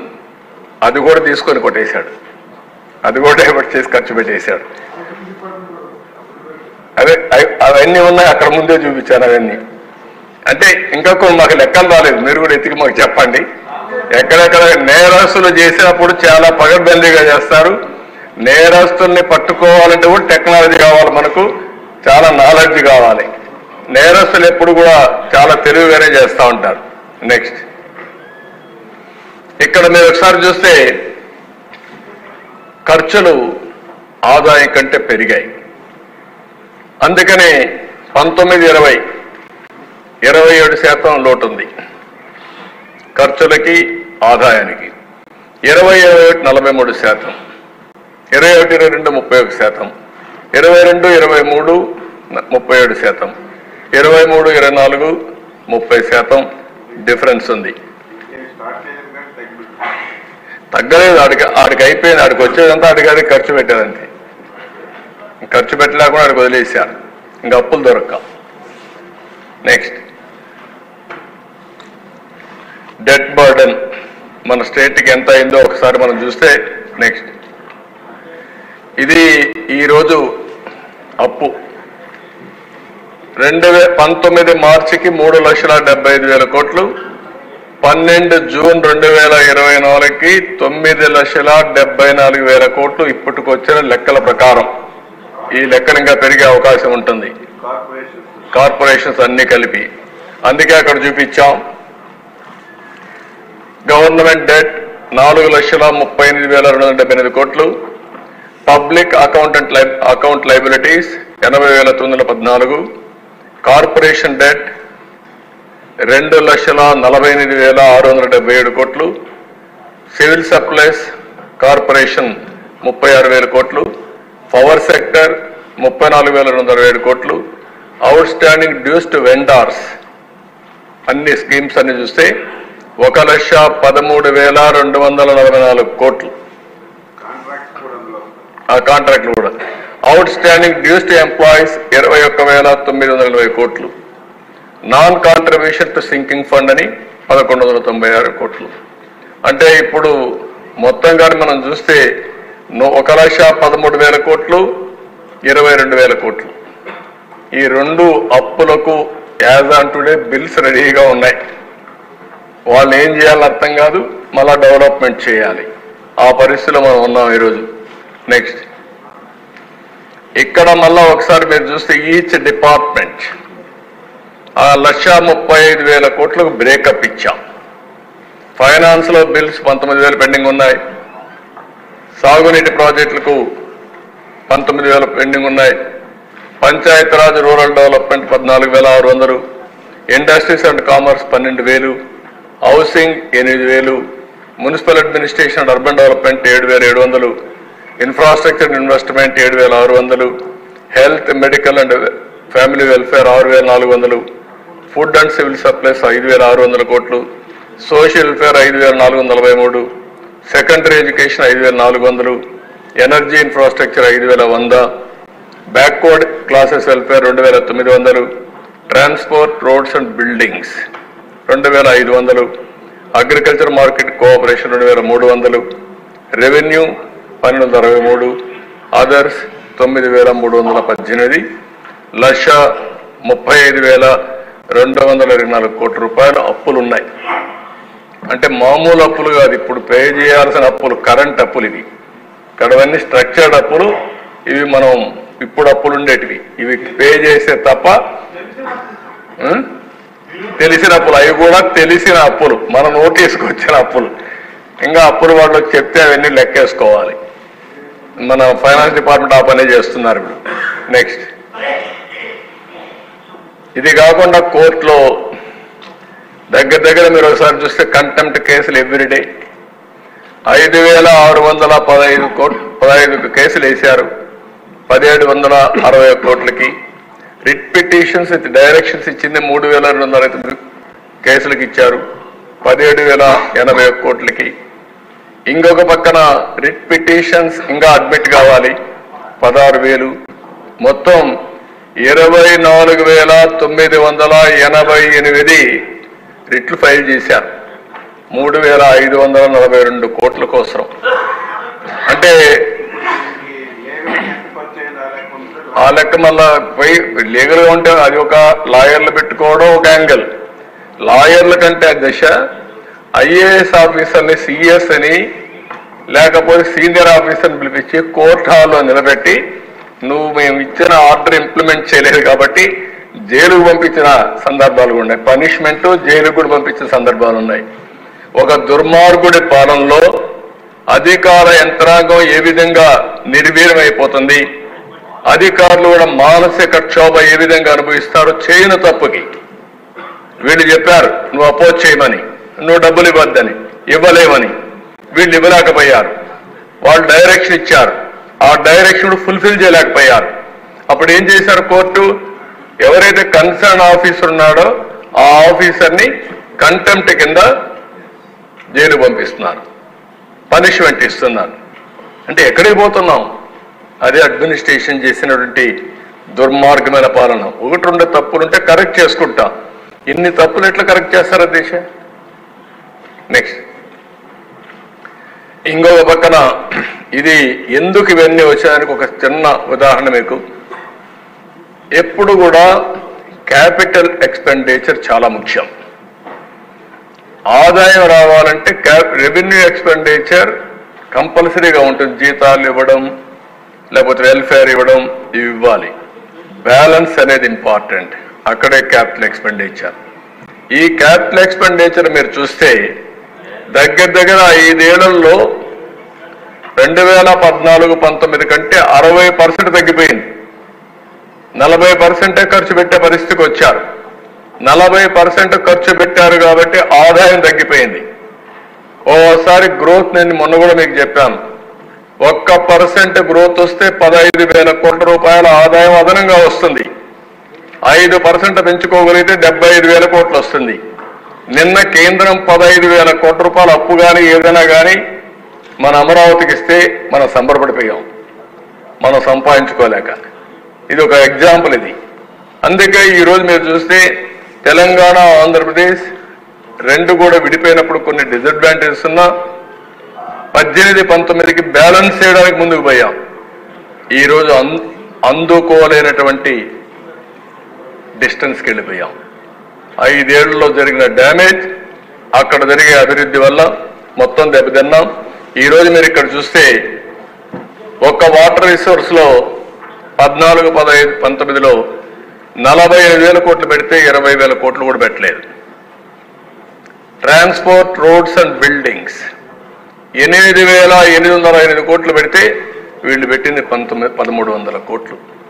అందుకే ఏ రోడ్డు చూసినా గుంతలు, రోడ్డు మీద ఎక్కడా మట్టేలేదు 5 ఏళ్లలో. అందువల్లనే మొత్తం నాశనం అయిపోయిన వ్యవస్థ అంతా. సోషల్ వెల్ఫేర్లో 10,000 కోట్లు పెడితే దాంట్లో 400 కోట్లే పెట్టారు. Women, child, differently abled and senior citizen 357 కోట్లు పెడితే 186. ఇన్ఫర్మేషన్ టెక్నాలజీ, ఎలక్ట్రానిక్స్ అండ్ కమ్యూనికేషన్కి 289 కోట్లు పెడితే ఒక్క పైసా పెట్టలేదు. ఇండస్ట్రీస్ అండ్ కామర్స్ 1142కి 965. ట్రైబల్ వెల్ఫేర్ 609కి 229. ఇన్ఫ్రాస్ట్రక్చర్ అండ్ ఇన్వెస్ట్మెంట్ 732కి 372. అంటే క్యాపిటల్ ఇది వచ్చినప్పుడు ఆ హెడ్స్ లో క్లాసిఫికేషన్ ప్రకారం పెట్టాం. ఇంకా కొన్ని మిస్ అయి ఉంటాయి, అవి కూడా కరెక్ట్ చేసుకోవాలి. ఓవరాల్ గా మేజర్ హెడ్స్ ఇక్కడ చూపించడం జరిగింది. నెక్స్ట్ ఇది ఒక డిపార్ట్మెంట్ మీకు చూపించాం. వాటర్ రిసోర్స్ డిపార్ట్మెంట్ లో సాగునీటి ప్రాజెక్టులో 14-19, 19-24కి 57% తగ్గిపోయింది. అంటే 47,500 నుంచి 20,700 పడిపోయింది. ఒక్క ట్రాన్స్పోర్ట్, రోడ్స్ అండ్ బిల్డింగ్స్ 85% తగ్గిపోయింది. అంటే 8,800 నుంచి 1300కు పడిపోయింది. అందుకే ఇన్ఫ్రాస్ట్రక్చర్ ఎప్పుడు దెబ్బతింటుందో ఆటోమేటిక్గా అభివృద్ధికి కూడా సెట్ బ్యాక్ వస్తుంది. అదే ఈ రాష్ట్రంలో జరిగింది. నెక్స్ట్, ఇక్కడ ఈ స్లైడ్లో మీకు చూపించింది ప్రభుత్వం చేసే అప్పు, మనం క్యాపిటల్ ఎక్స్పెండిచర్కి పెట్టిన విధానం. 14-19లో 59% మనం ఖర్చు పెట్టాం. ఎప్పుడైనా సరే 1,35,106 కోట్ల రూపాయలు అప్పు తీస్తే 79,900 మనం ఓన్లీ క్యాపిటల్ ఎక్స్పెండిచర్ పెట్టాం. వీళ్ళు అప్పు తీసుకొచ్చింది 3,06,606 కోట్ల రూపాయల రికార్డులు చూపించారు. క్యాపిటల్కి పెట్టింది 69,117 కోట్లు, అంటే 22.54% తగ్గిపోయింది. ఆ వ్యత్యాసం మీరు చూసినప్పుడు 100 రూపాయలు మనం బారో చేస్తే 59 రూపాయలు ఖర్చు పెట్టాం. వాళ్ళు 100 రూపాయలు బారో చేస్తే 22 రూపాయలు ఖర్చు పెట్టే పరిస్థితికి వచ్చారు. దీనివల్ల ఆ వ్యత్యాసంతో ఇది ఒక విషియస్ సర్కిల్గా తయారయ్యే పరిస్థితికి వచ్చింది. నెక్స్ట్, ఇక్కడ మీరు చూస్తే ఒక ఐడియా వస్తుంది ఏ విధంగా ఒక డెట్ ట్రాప్, ఒక విషియస్ సర్కిల్ ఫైనాన్స్లో మనం మొత్తం క్రైసిస్లో పడ్డామో ఇది ఒక ఉదాహరణ. హై డెట్ సర్వీసింగ్ 9,74,000కి రాను రాను వడ్డీ కూడా పెంచారు. ఎప్పుడు కూడా బ్యాంక్స్లన్నీ మీరు గుర్తుపెట్టుకోవాలి, క్రెడిబిలిటీ ఉంటే, రేటింగ్ బాగుంటే వడ్డీ తక్కువ ఉంటుంది. ఎవరైనా అప్పులు అడిగిన వాళ్ళు అట్నే ఉంటారు. తిరిగి ఇస్తారని నమ్మకం ఉంటే వడ్డీ తక్కువ ఇస్తారు, ఎందుకంటే సేఫ్ కాబట్టి. నువ్వు తిరిగి పే చేయలేవనే అనుమానం వస్తే వడ్డీ పెంచుకుంటా పోతారు. అదే ఇక్కడ జరిగింది. ఓ దగ్గర 2%, 3%, 4% హై ఇంట్రెస్ట్ రేట్లు వచ్చాయి. ఆ విధంగా మనకు అప్పులు కట్టడం, వడ్డీ కట్టడం చాలా సమస్యగా తయారవుతుంది. ఇంకొక పక్కన డిక్రీజ్ ఇన్ క్యాపిటల్ ఎక్స్పెండిచర్ తగ్గింది, బాగా ఖర్చులు తగ్గాయి. దీనివల్ల ప్రొడక్టివ్ ఎక్స్పెండిచర్ పెట్టలేకపోయి, ఇన్వెస్ట్మెంట్లు పెట్టలేకపోయారు. దీంతో ఆదాయం తగ్గిపోయింది. మళ్ళా హైయర్ ట్యాక్సెస్కి వెళ్ళారు, మోర్ బారోయింగ్స్కి వెళ్ళారు. దానివల్ల మళ్ళా ఈ సైక్లింగ్గా పెరిగింది, కానీ క్రైసిస్ పెరిగింది, కానీ సమస్య పరిష్కారం కాలేదు. దీనివల్ల మళ్ళా ఫండ్స్ డైవర్ట్ చేశారు, ఆస్తులు తాకట్టు పెట్టారు. కడాన సెంట్రల్ స్పాన్సర్డ్ స్కీమ్స్ ఏవైతే ఉన్నాయో మనం 30% పెడితే గవర్నమెంట్ 70% ఇస్తుంది. మనం 40% పెడితే వాళ్ళు 60% ఇస్తారు. మనం 40% ఇవ్వలేక, 30% ఇవ్వలేక, 10% ఇవ్వలేక వచ్చిన డబ్బులు డైవర్ట్ చేసి కడానా డబ్బులు కూడా వాళ్ళు ఇవ్వకుండా బ్లాక్ లిస్ట్లో పెట్టే పరిస్థితికి వచ్చారు. అది ఒక హౌసింగ్ తీసుకోవచ్చు, ఒక ఎస్సీ కార్పొరేషన్ తీసుకోవచ్చు, ఏదైనా సరే అన్నిట్లో ఇదే జరిగే పరిస్థితికి వచ్చింది. అందుకే అక్కడ ఫిస్కల్ పారామీటర్స్ మీకు కొన్ని పెట్టారు, ఎకనామిక్ ఇండికేటర్స్. ఎలక్ట్రిసిటీ డ్యూటీ మనం ఉన్నప్పుడు 6 పైసలు వేసి, తెలుగుదేశం ఉన్నప్పుడు 6 పైసలు వేసింది, ఇప్పుడు రూపాయి చేశారు. ఆ రూపాయి కూడా ఆ రోజు 6 పైసలు ఎలక్ట్రిసిటీ బోర్డే తీసుకున్నారు. వీళ్ళు వచ్చిన తర్వాత రూపాయి ఎలక్ట్రిసిటీ డ్యూటీ వేసి గవర్నమెంట్ లాగా వేసుకునే పరిస్థితికి వచ్చారు. దానివల్ల ఇంకా క్రైసిస్ పెరిగే పరిస్థితికి వచ్చింది. వాటర్ టారిఫ్ కేఎల్ ఆ రోజు 40 రూపాయలు ఉంటే ఈరోజు 120 రూపాయలు పెరిగింది. ఇంకో పక్క శాండ్ ఫ్రీ ఉంటే 475. ఆర్టీసీ బస్ రేట్లు 0.6 నుంచి 2.6 ఉంటే 0.8, 2.7. ఫిస్కల్ డెఫిషిట్ 35,000 రూపాయలు ఉంటే ఇప్పుడు 60,000 రూపాయలు, 60,000. అదే డెట్ టు జిఎస్టిపి రేషియో 44% ఉంటే 53%. ఇన్ఫ్లేషన్ 4.5 నుంచి 6.2. పర్ క్యాపిటా డెట్ 74,790 ఉంటే ఇప్పుడు 1,44,336. పర్ క్యాపిటా ఇన్కమ్ 13.2% ఉంటే 9.5% తగ్గిపోయింది. ఇండస్ట్రియల్ క్రెడిట్ గ్రోత్ 15.3% అప్పుడు గ్రో అయింటే ఇప్పుడు 6.8%. అంటే క్రెడిట్ తీసుకున్న వాళ్ళు కూడా లేరు, అప్పులు తీసుకొని మళ్ళీ ఇన్వెస్ట్మెంట్ పెట్టడానికి కూడా ముందుకు రాని పరిస్థితికి వచ్చాం. ఇంకో పక్క పర్ క్యాపిటా పవర్ కన్జంప్షన్ 9% అప్పుడు గ్రో అయితే ఇప్పుడు 2% గ్రోత్కి వచ్చేసింది. కరెంటు వాడకం కూడా తగ్గిపోయే పరిస్థితికి వచ్చింది. యూనిట్ స్టార్టెడ్ ప్రొడక్షన్ 285 వస్తే ఇప్పుడు 80 వచ్చాయి. ఆ రోజు CAGRలో GSDP థర్డ్ ఫాస్టెస్ట్ స్టేట్ ఇది మన ఆంధ్రప్రదేశ్. ఇప్పుడు 6కు పడ్డాం. ఈ స్లిప్ అనేది ఇంకా ఎక్కువగా ముందుకు పోయే పరిస్థితి వస్తుంది. నెక్స్ట్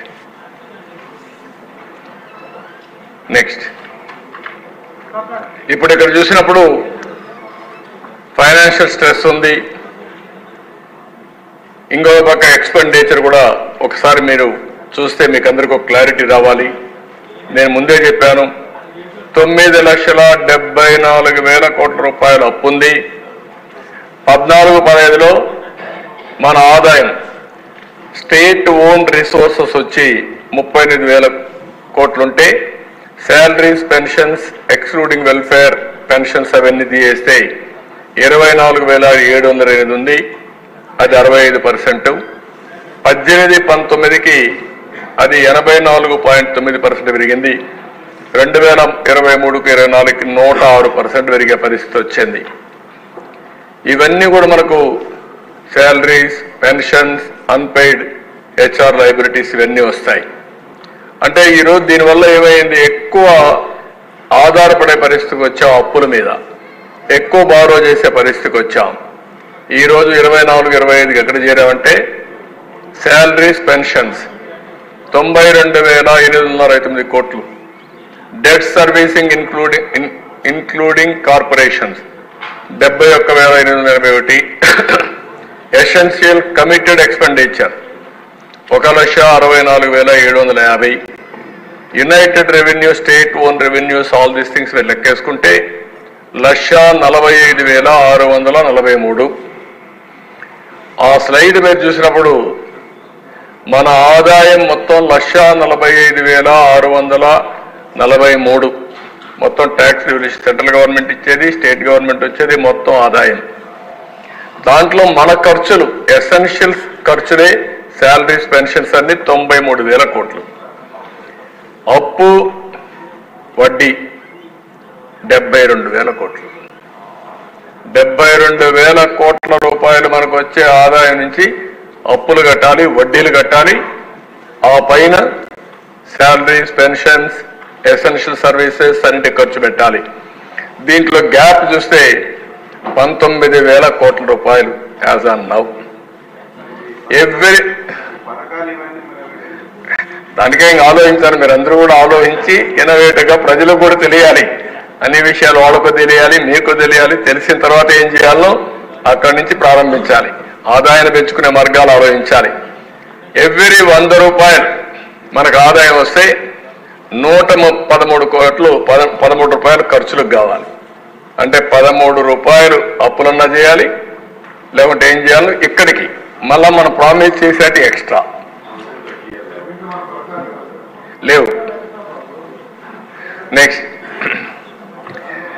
ఇక్కడ యాజ్ ఆన్ టుడే మళ్ళా పరిస్థితి ఒకసారి మీరు గుర్తుపెట్టుకోవాల్సింది, నేను చెప్పాను రాష్ట్ర ఆదాయం, కేంద్రం ఇచ్చే tax devolutions, CASP, capital receipts అన్నీ కూడా పబ్లిక్ డెట్ అన్నీ కూడా పెట్టుకుంటే ఇక్కడ పబ్లిక్ డెట్ కూడా తీసుకొచ్చే అప్పులు కూడా 2,39,140 రూపాయలు కోట్లు, salaries 92,000, debt servicing 72,000, welfare pensions 33,000, power subsidy 14,000, PDS 5,000, Aarogyasri, diet, MDM, anganwadi 6,000, CASP 24,000, administrative expenditure 3,400, total expenditure 2,50,000, total ఆదాయం 2,39,000. మనకిప్పుడు మైనస్ 11,685 కోట్లు ఉంది. అవుట్ స్టాండింగ్ 1,13,000 ప్లస్ 22,000 రెండు కలిపితే 1,46,000 కోట్లు. అంటే మొత్తం ఈ సంవత్సరం మన డెఫిసిట్ చూస్తే 1,46,000 కోట్లు ఉంది. ఇయర్ అంటే బిగినింగ్ కాబట్టి this is the problem. Next summary ఒకసారి ఈ అసెంబ్లీ ద్వారా రాష్ట్ర ప్రజలందరికీ విజ్ఞప్తి చేస్తున్నా, ఎందుకు ఈ విధంగా జరిగింది అనుకున్నప్పుడు రాష్ట్ర విభజన మనకు కొంత నష్టం కలిగించింది. ఆ రాష్ట్ర విభజనను కూడా అధిగమించడానికి మనం ఆ రోజు అనేక కార్యక్రమాలు ఆలోచించి తెలంగాణ రాష్ట్రానికి ఏవైతే అడ్వాంటేజ్ వచ్చాయో మనం అవన్నీ కూడా ఏ విధంగా అధిగమించాలి, ఏ విధంగా ఇక్కడ ఒక ఎకో సిస్టమ్ క్రియేట్ చేసుకోవాలని ఆలోచించాం. కానీ 1924 విభజన కంటే తీవ్రమైన నష్టం రాష్ట్రానికి జరిగింది. కోలుకోలేని దెబ్బ తగిలింది.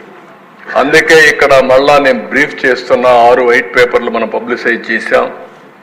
ఒక్క పోలవరం మిస్మేనేజ్మెంట్ వల్ల 53,000 కోట్ల రూపాయలు ఇప్పటి వరకు నష్టం. అది వచ్చుంటే 53,000 కోట్ల రూపాయలు మనకు అదనంగా జిఎస్టిపి కాంట్రిబ్యూషన్ వచ్చేది. అమరావతి ఈ ఒక్కదాని వల్ల దగ్గర 7 లక్షల ఉద్యోగాలు పోయినాయి. ఒక 2 నుంచి 3 లక్షల కోట్ల రూపాయలు ఆస్తి తరిగిపోయింది. ఎప్పుడు కూడా ఒక విషయం మనం గుర్తుపెట్టుకోవాలి, ఆర్థిక వ్యవస్థ అంటే ఒక వ్యక్తి ఉత్పత్తి చేయాలి, ఒక వ్యక్తి వినియోగం చేయాలి. అది ప్రోడక్ట్ కావచ్చు, మ్యానుఫ్యాక్చరింగ్లో వరి ధాన్యం పండించే రైతు నుంచి వచ్చే ధాన్యం కావచ్చు, ఫ్యాక్టరీ నుంచి వచ్చే సూదులు కావచ్చు, లేకపోతే ఏదైనా వస్తువులు కావచ్చు, లేకపోతే సర్వీస్ అన్నప్పుడు మనం అనేక సర్వీసులు తీసుకుంటా ఉంటాం. ఇప్పుడు బ్యాండ్ విత్ వాడతాం, దానికి డబ్బులు కడతాం, సెల్ ఫోన్కి వాడతాం, దానికి యూజర్ ఛార్జెస్ కడతాం, ఇలాంటివన్నీ ఉంటాయి. ఇవి రెండు కూడా ఆల్వేస్ మనం ముందుకు పోతా ఉంటే ఎకనామిక్ యాక్టివిటీ పెరుగుతుంది. ఇప్పుడు మనం ఇక్కడికి వచ్చాం, మొన్న ఒక ఆయన నాకు కనపడి ఈ గవర్నమెంట్ వచ్చిన తర్వాత నా ఆస్తుల విలువ 100 కోట్లు పెరిగింది, నేను 1 కోటి రూపాయలు అన్నా క్యాంటీన్కి ఇస్తానని చెప్పి ఇచ్చాడు. అంటే దీని అసెస్మెంట్ ఏంటి? 100 కోట్లు పెరిగింది కాబట్టి ఉదారంగా 1 కోటి రూపాయలు అన్నా క్యాంటీన్కి దానం చేయడానికి ముందుకొచ్చాడు. అది ఆర్థిక వ్యవస్థ. ఆ 100 కోట్లు పెరగలేదనుకోండి, తరిగిందనుకోండి 50 కోట్లు, ఈ 1 కోటి ఇచ్చే పరిస్థితిలో ఉండడు. పిల్లల చదువుకు కానీ, హాస్పిటల్ ఎక్స్పెండిచర్ కానీ, దేనికైనా సరే సంపద ఉంటే, భూమి విలువ కూడా ఉంటే, ఒక 1/2 ఎకరా అమ్ముకుంటే వెసులుబాటు వచ్చే పరిస్థితి వస్తుంది. అలాంటివన్నీ దెబ్బతిన్నాం. ఇంకొక పక్క ఒక్క పవర్ డిపార్ట్మెంట్లో 32,000 కోట్ల రూపాయలు కరెంటు ఛార్జీలు పెంచారు. కరెంటు ఛార్జీలు పెంచి left and right short term power purchase చేశారు. ఇంకొక పక్కన మీరు చూస్తే ఎవరైతే పీపీపీలు చేశాం సోలార్ ఎనర్జీ పార్ట్నర్స్ దగ్గర, వాళ్ళ దగ్గర కొనకుండా అవన్నీ క్లోజ్ చేసి షార్ట్ టర్మ్ పర్చేస్ చేశారు. వాళ్ళు కోర్టు పోయారు. కోర్టు నుంచి డైరెక్షన్ ఇచ్చి ఆ 9,000 కోట్లు కట్టాల్సిందే అని డైరెక్షన్ ఇస్తే 9,000 కట్టాం. 9,000 కట్టాం. ఊరికే వచ్చిన కరెంటు మనం తీసుకోలేదు. షార్ట్ టర్మ్లో కొన్నారు. 7 రూపాయలు 8 రూపాయలు పెట్టి కరెంటు కొన్నారు, 10 రూపాయలు పెట్టి కరెంటు కొన్నారు. అలాంటి మిస్మేనేజ్మెంట్లు పెద్ద ఎత్తున జరిగాయి. అంటే ఒక పక్కన విక్టిమైజేషన్కి వెళ్ళారు, అసమర్థ ఆలోచించారు, ఆలోచన లేకుండా ఆలోచించారు. కడాన ఈరోజు 1,29,000 కోట్ల రూపాయలు ఒక్క పవర్ సెక్టర్లో ఎలక్ట్రిసిటీ డిపార్ట్మెంట్స్ అనే కలిపి అప్పుల ఊబిలో ఉండే పరిస్థితికి వచ్చింది. ఇది ఎప్పుడు కూడా సమర్థవంతమైన పాలన ఉంటే ఎక్కడికక్కడ వెసులుబాటు వస్తుంది. అసమర్థుల పాలన ఉంటే ఈ విధంగా క్షీణించిపోయే పరిస్థితులు వస్తాయి. నెక్స్ట్, నేచురల్ రిసోర్సెస్, దేవుడిచ్చిన సంపద, ఇసుక, ఎన్ని అరాచకాలు జరిగాయో చూసాం. ఎవరు చెప్పినా ఏం లేదు. 7,000 కోట్ల రూపాయలు దోచుకున్నారు. భూగర్భ ఖనిజ సంపద ఎక్కడికక్కడ వెరైటీస్ కావచ్చు, లైమ్ స్టోన్ కావచ్చు, క్వార్ట్జ్ కావచ్చు, లెటరైట్ కావచ్చు, గ్రనైట్ కావచ్చు, క్వారీలు కావచ్చు, మొత్తం దోచుకునే పరిస్థితికి వచ్చారు. దీనివల్ల విపరీతంగా ఒక 10,000 కోట్లు ప్రాథమిక అంచనాల ప్రకారం నష్టం వచ్చే పరిస్థితి వచ్చింది. ఇంకో పక్కన మద్యం మొత్తం ఓన్ బ్రాండ్లు పెట్టారు. ప్రజారోగ్యాన్ని దెబ్బతీసే పరిస్థితికి వచ్చారు. దగ్గర తెలంగాణకు మనకు 20,000 కోట్ల రూపాయలు వ్యత్యాసం వచ్చే పరిస్థితి వచ్చింది. ఇయర్ ఆన్ ఇయర్ 10,000 కోట్లు 12,000 కోట్లు డిఫరెన్స్ వచ్చే పరిస్థితి వచ్చింది. మనకు రావాల్సిన ఆదాయం 17,000 కోట్ల రూపాయలు తగ్గిపోయే పరిస్థితికి వచ్చింది. ఇక్కడ పెట్టిన బ్రాండ్లు రేట్లు చూసిన తర్వాత కర్ణాటక, తెలంగాణ, తమిళనాడు, ఒరిస్సా ఏదైతే వాళ్ళ బ్రాండ్స్ ఇక్కడ వచ్చి అమ్ముకునే పరిస్థితికి వచ్చారు. లా అండ్ ఆర్డర్ నిన్నే మాట్లాడాం. ఇవన్నీ మాట్లాడి అందరిపైన కేసులు పెట్టే పరిస్థితికి వచ్చారు. నెక్స్ట్, ఇది ఒక ఎగ్జాంపుల్ కింద ఈరోజు మనందరం ఒక సివియర్ ఫైనాన్షియల్ డిస్ట్రెస్లో ఉన్నాం. ఈరోజు ఎక్సైజ్ పాలసీ నిన్నే నేను చెప్పాను, అవన్నీ కూడా ఊరికి శాండ్ పాలసీ అవన్నీ ఇచ్చారు. ఈరోజు క్యాపిటల్ ఎక్స్పెండిచర్ తగ్గిపోయింది, అప్పులు పెరిగాయి. ఎలాంటి పనులు చేశారో ఇది ఒక్క ఉదాహరణ మాత్రం. ప్రజావేదిక ప్రజలకు ఉపయోగపడేది చట్ట వ్యతిరేకంగా కూల్చేశారు. రిషికొండలో ప్యాలెస్ కట్టారు, ఎన్విరాన్మెంట్ ఇంబ్యాలెన్స్ చేశారు, కొండలు కొట్టేశారు. కడాన ఎన్జిటి ఫైన్ వేసే పరిస్థితికి వచ్చారు. 500 కోట్ల రూపాయలు ఖర్చు పెట్టారు. ఒక్క ప్యాలెస్ కోసరం, ఒక వ్యక్తి విలాసం కోసరం ఆయన కావాలి. విశాఖపట్నానికి రాజధాని పేరు కాదు, ఆయనకు కావాల్సిన అక్కడ రాజధాని పేరు పెట్టి విశాఖపట్నంలో రిషికొండలో అక్కడి నుంచి మీరు చూసే సముద్రం కనపడుస్తుంది. ఆయన పోయి అక్కడ కూర్చొని ఆ సముద్రాన్ని చూసి ఆనందపడాలి. ఆయన ఆనందం కోసం 500 కోట్లు అంటే బాధ్యత లేని రాజకీయ నాయకుడు. ఇది మేజర్గా జరిగిన దుర్మార్గమైన కార్యక్రమం. నెక్స్ట్, ఇప్పుడు ఏం చేయాలో మీరు కూడా ఆలోచించాలి. ఆ రిషికొండ ప్యాలెస్ ఏం చేయాలి, ప్రజావేదిక ఏం చేయాలి. నాన్ సీరియస్ కాదు పరసాద్ గారు, నువ్వు ఆయన తీసుకునేది కాదు. ఏంటి ప్రజాధనాన్ని ఈ విధంగా దుర్వినియోగం చేస్తే మనలో ఏంటి చైతన్యం, ప్రజా చైతన్యం ఏంటని అడుగుతున్నా. బాధ్యత లేకుండా ఇష్టానుసారంగా చేసి తప్పించుకోవాలనుకుంటే ఇది రైట్ అని అడుగుతున్నా. నేను 14 ఏళ్ళు సీఎంగా ఉన్నా, అంతకుముందు 5 ఇప్పుడు కూడా ఉన్నాను. ఎప్పుడు నేను ఇలాంటి ప్యాలెస్లు కట్టాలి గవర్నమెంట్కి అనుకోలేదు. ఏంటి ఆ ప్యాలెస్, ఎక్కడి నుంచి కడతావు నువ్వు, ఎక్కడిది డబ్బులు? ఇది టూరిజం, మొత్తం టూరిజంతో ఖర్చు పెట్టుంటే ఈ 500 కోట్ల రూపాయలు కనీసం సంవత్సరానికి 1000 కోట్ల రూపాయల ఆదాయం వచ్చేది టూరిస్టులు వచ్చేవారు. అలాంటిది నీ యొక్క విలాసవంతం కోసరం, నీ పైశాచిక ఆనందం కోసరం 500 కోట్ల రూపాయలు తగలేస్తారా మీరు? బాధ్యత ఉందా మీకు? అడిగేవాళ్ళు లేకపోతే ప్రజల్ని మోసం చేస్తే నమ్మతారనే ఉద్దేశంతో మభ్య పెడుతూ మళ్ళీ మాట్లాడుతున్నారు వచ్చి. ఈరోజు మళ్ళా స్టేట్మెంట్ ఇస్తామని నేను చాలా స్పష్టంగా అడిగాను. 36 మందిని చంపేశారని చెప్పారు. 36 పేర్లు ఇమ్మన్నాం. ఏ పేర్లో ఇమ్మని వారం నుంచి అడుగుతున్నాం. సిగ్గుంటే ఇవ్వాలి కదండి. ఉంటే కాదు అంటే లెక్కలేనితనం. ప్రజా జీవితం అంటే ఏం చెప్పినా నమ్మతారు. ఒక చెత్త పేపర్ పెట్టుకున్నా ఆ పేపర్ని రాసుకుంటా, నేను నమ్మిస్తా. చెప్పిన తప్పే చెప్పకుండా చెప్తే అబద్ధాలు చెప్తా ఉంటే నమ్మి మోసపోతారనే ఉద్దేశం ఉంది. అది నమ్మకుండా ఉండాలంటే మనం కూడా బాధ్యతగా ప్రజా చైతన్యం తీసుకొస్తే ఇలాంటి సమస్యలకు ఒకే విరుగుడు, అది ప్రజా చైతన్యం అని చెప్పి కూడా నేను మీ అందరికీ తెలియజేస్తున్నాను. బాధ ఉంది, ఆవేదన ఉంది.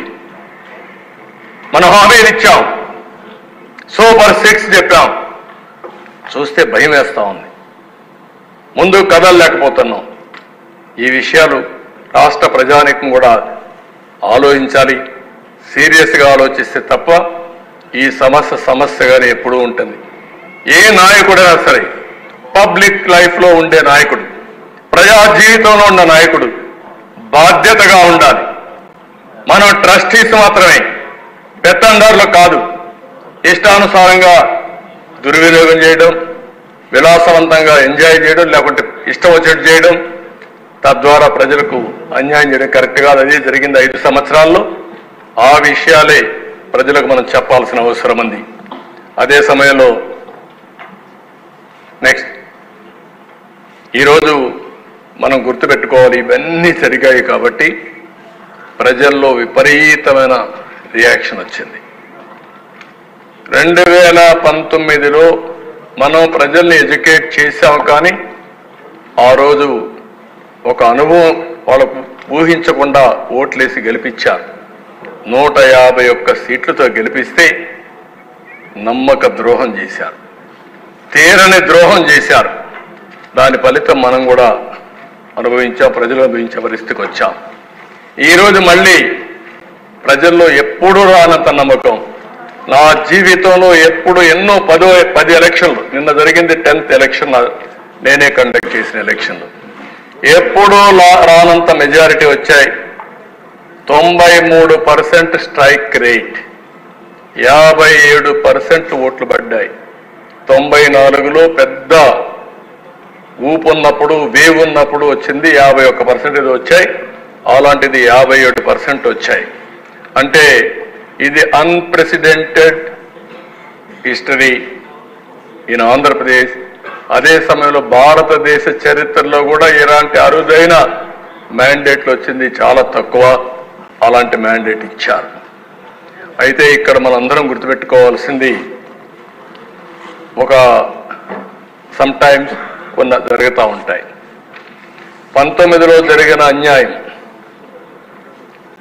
1924 వరకు జరిగిన డెస్ట్రక్షన్, దిక్కుదోచని పరిస్థితికి మనం పడిపోయిన సందర్భంలో మళ్ళీ ప్రజలు ఒక హిస్టారిక్ మ్యాండేట్ ఇవ్వడం, కేంద్రంలో కూడా ఎన్డీఏ రావడం, ఎన్డీఏలో ఇక్కడ ఉండే వాళ్ళందరూ భాగస్వాములు కావడం, మనం అందరం హామీలు ఇచ్చాం ప్రజల కోసం. ఆ ప్రజల హామీలు నిలబెట్టడానికి కేంద్రం కూడా ముందుకొచ్చి మొన్ననే ఫస్ట్ టైం 5 ఏళ్లలో ఆంధ్రప్రదేశ్ గురించి ఒక పేరా పెట్టి, ఇది మా బాధ్యత, మేము మళ్ళీ ఆంధ్రప్రదేశ్ని రీకన్స్ట్రక్ట్ చేయడానికి ముందుకు వస్తామని ఎన్డీఏ గవర్నమెంట్ ముందుకు వచ్చారు కేంద్రంలో. మన వాళ్ళకి మనస్ఫూర్తిగా ధన్యవాదాలు తెలియజేయాల్సిన అవసరం ఉంది. అందుకే అమరావతి స్పెషల్ ఫైనాన్షియల్ సపోర్ట్ 15,000 కోట్లు, దీన్ని మనం ముందుకు తీసుకుపోవాలి. ఇంకో పక్క పోలవరాన్ని పూర్తి చేస్తామని, తొందరలో పూర్తి చేస్తామని హామీ. ఇంకో పక్క కొప్పర్తి, ఓర్వకల్, హెచ్బిఐసిలో 2 ఇండస్ట్రియల్ నోడ్స్, ఇది రాయలసీమకు ఎంతో ఉపయోగపడుతుంది. కొప్పర్తి కడపలో వస్తుంది, ఓర్వకల్ కర్నూలులో వస్తుంది, వెనుకబడిన ప్రాంతాల అభివృద్ధికి దోహదం చేసే పరిస్థితి వస్తుంది. ఇంకో పక్కన బ్యాక్వర్డ్ ఏరియాస్, రాయలసీమ, ఉత్తరాంధ్ర 2 కలిపి 7 జిల్లాలు, అదనంగా ప్రకాశం జిల్లా కూడా బైఫర్కేషన్ యాక్ట్లో లేదు, కానీ ప్రకాశం జిల్లా కూడా కలిపే పరిస్థితికి వచ్చారు. ఇది శుభ పరిణామం. ఇది కాకుండా ఏదైతే మనకు క్యాపిటల్ ఇన్వెస్ట్మెంట్కి డబ్బులు లేవు, నేను చూపించాను, దానికి కూడా కొంత వెసులుబాటు ఇస్తామని హామీ ఇచ్చారు. అది కూడా వచ్చే అవకాశం వస్తుంది. ఇవి నెక్స్ట్, ఇవన్నీ కూడా మనం గుర్తుపెట్టుకోవాల్సింది, ఇవి వస్తాయి. అదే సమయంలో మన మీద బాధ్యతలు ఎక్కువ ఉన్నాయి. ఈరోజు మనం ఇచ్చిన బాధ్యతలను కూడా నెరవేర్చడానికి ముందుకు పోయాం. మనం ఒక అడుగు ముందుకేసాం తప్ప ఎక్కడ కూడా ఒక అడుగు వెనక్కి వేసే పరిస్థితులు లేవు. ఏదైతే ల్యాండ్ టైటిలింగ్ యాక్ట్ చెప్పామో రద్దు చేస్తామని చెప్పి మొదటి 5 సంతకాల్లో ల్యాండ్ టైటిలింగ్ యాక్ట్ సంతకం పెట్టి, ఫస్ట్ క్యాబినెట్లో పెట్టి, ఫస్ట్ అసెంబ్లీ సెషన్లో పెట్టి, అదే మరి కౌన్సిల్లో కూడా పెట్టి రద్దు చేయించాం. రెండోది పెన్షన్, 4,000 రూపాయలు పింఛన్ ఇవ్వడానికి మనం చెప్పాం, ఏప్రిల్ నుంచి ఇస్తా అన్నాం, అది కూడా మనం అమలు చేశాం. ఇంకొక పక్కన డిఎస్సి మొదటి సంతకం అని చెప్పాం, 16,347 టీచర్ ఉద్యోగాలు ఇవ్వడానికి ముందుకు పోయాం. అవి కూడా టైం బౌండ్ ప్రోగ్రాం ప్రకారం ఎక్కడ కూడా ట్రాన్స్పరెంట్గా అవి కూడా పూర్తి చేస్తాం. స్కిల్ సెన్సస్ పెట్టాం. ఆ స్కిల్ సెన్సస్ కూడా మనం ఆ ఫార్మాట్లో మీరు కూడా ఐడియాస్ ఇవ్వండి. ఇది ఒక గేమ్ చేంజర్ అవుతుంది. దేశంలోని ఎక్కడా చేయని విధంగా, ప్రపంచంలోని ఎక్కడా చేయని విధంగా ఈ స్కిల్ సెన్సస్ తీసుకుంటున్నాం. దీనివల్ల స్కిల్ అప్గ్రేడేషన్ చేసి ఎక్కడికక్కడ పనిచేసే విధానంలో తెలుగు జాతి ముందుండే విధంగా తీసుకెళ్తాం. ఆగస్టు 15వ తారీఖున అన్నా క్యాంటీన్, మినిమం 100 సెంటర్లో అన్నా క్యాంటీన్ ఓపెన్ చేసి 5 రూపాయలకి పేదలకు అన్నం పెట్టే కార్యక్రమానికి శ్రీకారం చుడతాం. మొన్ననే ఫ్రీ శాండ్ పాలసీ తీసుకొచ్చాం. దాంట్లో మనం అందరం కూడా క్లియర్గా ఉండాలి. ఒక ట్రూ స్పిరిట్తో ఫ్రీ శాండ్ అనేది పేదలకు అందాలి. దానికి కూడా మనం ముందు తీసుకెళ్దాం. ఇవి కాకుండా మనకి ఇంకా సూపర్ 6లో కొన్ని ఉన్నాయి. మనం చేయాల్సిన పనులు ఉన్నాయి. కేంద్రం నుంచి నిధులు రావాలి, మనం కూడా కష్టపడాలి, ఆదాయాన్ని పెంచుకోవాలి. 2 మనం ఇచ్చిన మాటలు కూడా నెరవేర్చుకోవాలంటే ఈ 2 కూడా ముందుకు తీసుకుపోవాల్సిన అవసరం ఉంది. అందుకే ఇక్కడుండే అసెంబ్లీ మెంబర్స్ పైన ఒక ప్రత్యేకమైన బాధ్యత, ఒక గురుతరమైన బాధ్యత ఉందని చెప్పి నేను మీకు తెలియజేస్తున్నా. నెక్స్ట్, ఈరోజు మనం 7 వైట్ పేపర్స్ ఇచ్చాం. నేను చెప్పాను, మొత్తం వాస్తవాలు మీ ముందర పెట్టాను. ప్రజా జీవితంలో ఉన్నాం, మనకు ప్రజల ఆస్తులకు ట్రస్టీగానే ఉంటాం. రెండోది, ప్రజల ఆస్తుల్ని మెరుగైన విధానం నడిపించే విధంగా, ఎక్కువ సంపద సృష్టించే విధంగా పాలసీలు తీసుకొస్తాం. మన దగ్గర డబ్బులు లేవు కానీ ఆలోచనలు ఉన్నాయి, అనుభవాలు ఉన్నాయి. నాకు కూడా హైదరాబాద్ నగరాన్ని 1 పైసా ఖర్చు లేకుండా ఒక బ్రహ్మాండమైన నగరంగా చేశాం. ఒక పక్క నాకు ఆలోచనలు ఉన్నాయి, ఇంకొక పక్క మిత్రుడు పవన్ కళ్యాణ్ గారికి పట్టుదల ఉంది. ఈ రాష్ట్రానికి ఏదో చేయాలని తపన ఉంది. ఆ తపన ముందు నడిపిస్తుంది. మూడోది, బీజేపీ ఢిల్లీలో నరేంద్ర మోడీ గారు కూడా వికసిత్ భారత్ 2047 పెట్టుకున్నారు. మనం కూడా 2047కి ఒక విజన్ కూడా తయారు చేసుకుందాం.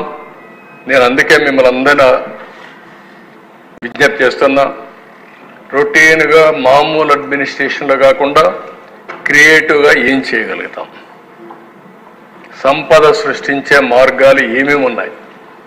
ఇప్పుడు మీరు అక్కడ చూశారు, దగ్గర రోడ్ల మీద 14-19లో పెట్టిన దాంట్లో 20% కూడా పెట్టలేదు. దానివల్ల పర్యవసానం ఏంటి? రోడ్లన్నీ గుంతలు పడిపోయినాయి. ఏ ఊరికి పోయే పరిస్థితి లేదు. ఒక పక్క నేషనల్ హైవేస్ ఈరోజు పర్ఫెక్ట్గా ఉన్నాయి. నేషనల్ హైవే దిగితే ఆంధ్రప్రదేశ్ రోడ్లు ఇంకెక్కడికి పోతా తెలియని పరిస్థితి ఉంది. దీనికి ఒక వినూత్నంగా ఏమైనా ఆలోచించగలుగుతామా?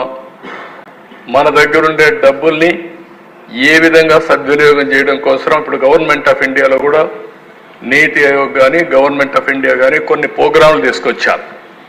అవన్నీ కూడా public private partnership, viability gap funding. అంటే ఒక ప్రాజెక్ట్కి ఇంత డబ్బులు అవుతుంది అనుకుంటే ఆ డబ్బుల్లో ఎంత ఆదాయం వస్తుందో ఒక ప్రైవేట్ వ్యక్తి గారిని కోట్ చేసి, ఇప్పుడు నేషనల్ హైవే పాలసీ కూడా అదే. దాని మీద వైబిలిటీ గ్యాప్ ఫండింగ్ తక్కువ వస్తే అది డబ్బుల రూపంలో వాళ్ళకి కాంపన్సేట్ చేయడానికి గవర్నమెంట్ ఆఫ్ ఇండియా ముందుకు వచ్చారు. మనం కూడా అలాంటి పాలసీస్ ఏమైనా కొన్ని క్రియేట్ చేయగలుగుతామా? ఇప్పుడు వెస్ట్ గోదావరి ఉంది ఉదాహరణకు, రోడ్లన్నీ అధ్వానంగా ఉన్నాయి. అందులో black soil cottons every year రోడ్లు అయితే ఆ నీళ్లకు తరిగిపోతూ ఉంటాయి. అలాంటప్పుడు సిమెంట్ రోడ్లు వేసి అవసరమైతే నామినల్గా మామూలు వాళ్ళకి ఎవరికి మనం రోడ్ల మీద పెట్టాం, టోల్ పెడితే ఎవరికి పెడతాం? కార్లు, బస్సులు, లారీలు వచ్చిన వాళ్ళు వస్తారు, వాళ్ళకు మాత్రం పెట్టి మిగిలిన ట్రాక్టర్లు, ఎడ్ల బండ్లు, అంటే ఆటోలు, స్కూటర్లు ఇవన్నీ ఫ్రీగా పెట్టి తద్వారా వైబిలిటీ గ్యాప్ ఫండింగ్ మనమే ఇచ్చి మొత్తం రోడ్లు వేసే కార్యక్రమానికి శ్రీకారం చుట్టగలుగుతామా? ఒక ఆలోచన మీరు ఒకసారి ఆలోచించండి. ప్రతి గ్రామం నుంచి మండల హెడ్ క్వార్టర్కి, మండల హెడ్ క్వార్టర్ నుంచి సిటీ నియరెస్ట్ టౌన్లు, అక్కడి నుంచి నియోజకవర్గ హెడ్ క్వార్టర్, అక్కడి నుంచి ఎయిర్పోర్ట్, అక్కడి నుంచి రైల్వే స్టేషన్, అక్కడి నుంచి పోర్ట్, అన్నిటికీ కనెక్ట్ చేస్తూ ట్రాఫిక్ను బట్టి single lane, double lane, 4 lane, 8 lane, ఇప్పుడు 16 లేన్ వచ్చేస్తున్నాయి. ఇండియాలో 16 లేన్స్ రోడ్లు వచ్చేసే పరిస్థితి. హైదరాబాద్ టు బెంగళూరు అయితే 12 లేన్ వేస్తా ఉంటున్నారు. ఢిల్లీ టు ఆగ్రా అయితే 16 లేన్స్కి వెళ్ళిపోయారు. ఇలాంటివన్నీ వచ్చే పరిస్థితి వస్తుంది. అలాంటప్పుడు ఎవరైతే పే చేయగలుగుతారో వాళ్ళు పే చేసుకుంటారు. మనం దాని మీద ఆ వైబిలిటీ వచ్చినప్పుడు వాళ్ళకు ప్రాఫిటబుల్గా అన్నప్పుడు మనం గ్యాప్ ఫండింగ్ మనం ఇస్తాం. ఇప్పుడు 1000 కోట్ల రూపాయలు మనం ఖర్చు పెడితే 3000 కోట్లు మొత్తం రోడ్లని ఎంతవరకు చేయగలుగుతాం చేస్తే అన్ని విధాల లాభం ఉంటుంది, ఎవరికి ఇబ్బంది ఉండదు. ఇలాంటి వినూత్నమైన ఆలోచనలు మీరు కూడా చేయండి. నేను ఒక్కనే చెప్పడం కాదు, ఇవన్నీ కూడా వినూత్నంగా ఆలోచించి అవుట్ ఆఫ్ బాక్స్ థింకింగ్ చేస్తే తప్ప మళ్ళీ ఈ రాష్ట్రాన్ని మనం ముందుకు తీసుకుపోలేం. పేదవాళ్ళకు సంక్షేమం చేయాలి, పేదవాళ్ళను ఆర్థికంగా పైకి తీసుకురావాలి. నేను కూడా పదే చెప్తున్నా, జీరో పావర్టీ మన లక్ష్యంగా ఉండాలి. పేదరికం లేని సమాజం, ఆర్థిక అసమానతలు తగ్గించే వ్యవస్థ ఉండాలి. అలాంటి ప్రాజెక్ట్ ఏవైతే కాన్సెప్ట్స్ ఉన్నాయో నేను ఇన్ కోర్స్ ఆఫ్ టైం మళ్ళీ అసెంబ్లీకి వస్తా. ఈరోజు మనం అందరం ఆలోచించాల్సింది, ప్రజలందరూ కూడా విజ్ఞప్తి చేస్తున్నాం, మీరు కూడా ఆలోచించాలి. మనం అందరం ఆలోచించి షార్ట్ టర్మ్లో ఏం చేయగలుగుతాం, మీడియం టర్మ్లో ఏం చేయగలుగుతాం, లాంగ్ టర్మ్లో ఏం చేయగలుగుతాం ఆలోచించడం చాలా అవసరం. నేను ప్రజలకు విజ్ఞప్తి చేస్తున్నా, ఈ ప్రభుత్వం మీకోసం ఉన్నాం. ప్రతి ఒక్క పైసా మీ సంక్షేమానికి అభివృద్ధి కోసమే ఖర్చు పెడతాం, మీ బాగోగుల కోసమే ఖర్చు పెడతాం. దేశంలో ఏ రాష్ట్రం సంపాదించనంత సంపద సృష్టిస్తాం, ఆదాయాన్ని పెంచుతాం. ఆ ఆదాయాన్ని తిరిగి మీకే చేరవేసే బాధ్యత మేము తీసుకుంటామని మరొక్కసారి స్పష్టం చేస్తున్నాను. నేను ఎన్నికల్లో ఒక మాట చెప్పాను, చాలా మీటింగ్లో చెప్పాను. ఈరోజు మీకు ఇచ్చేది 10 రూపాయలు ఇచ్చి 100 రూపాయలు లాక్కుంటున్నారు. నేను అదే మీకు చూపించింది. అప్పు పడింది, పెరిగింది, పరకాపిట అప్పు పెరిగింది, పరకాపిట ఆదాయం తగ్గింది. ఇన్ఫ్లేషన్ విపరీతంగా 6.5% అంటే ఎక్కడా లేని విధంగా ధరలు పెరిగిపోయినాయి. ఈరోజు మనం ఆలోచించాల్సింది, మనం ఇచ్చే డబ్బులే కాకుండా ప్రజల జీవన ప్రమాణాలని, లివింగ్ స్టాండర్డ్స్ని ఏ విధంగా పెంచగలుగుతాం మీరు కూడా ఆలోచించండి. నేను కూడా ఆలోచిస్తా. ఇండియాలో ఏం జరుగుతుందో అధ్యయనం చేద్దాం, ప్రపంచంలో ఉండే బెస్ట్ ప్రాక్టీస్ తీసుకొద్దాం.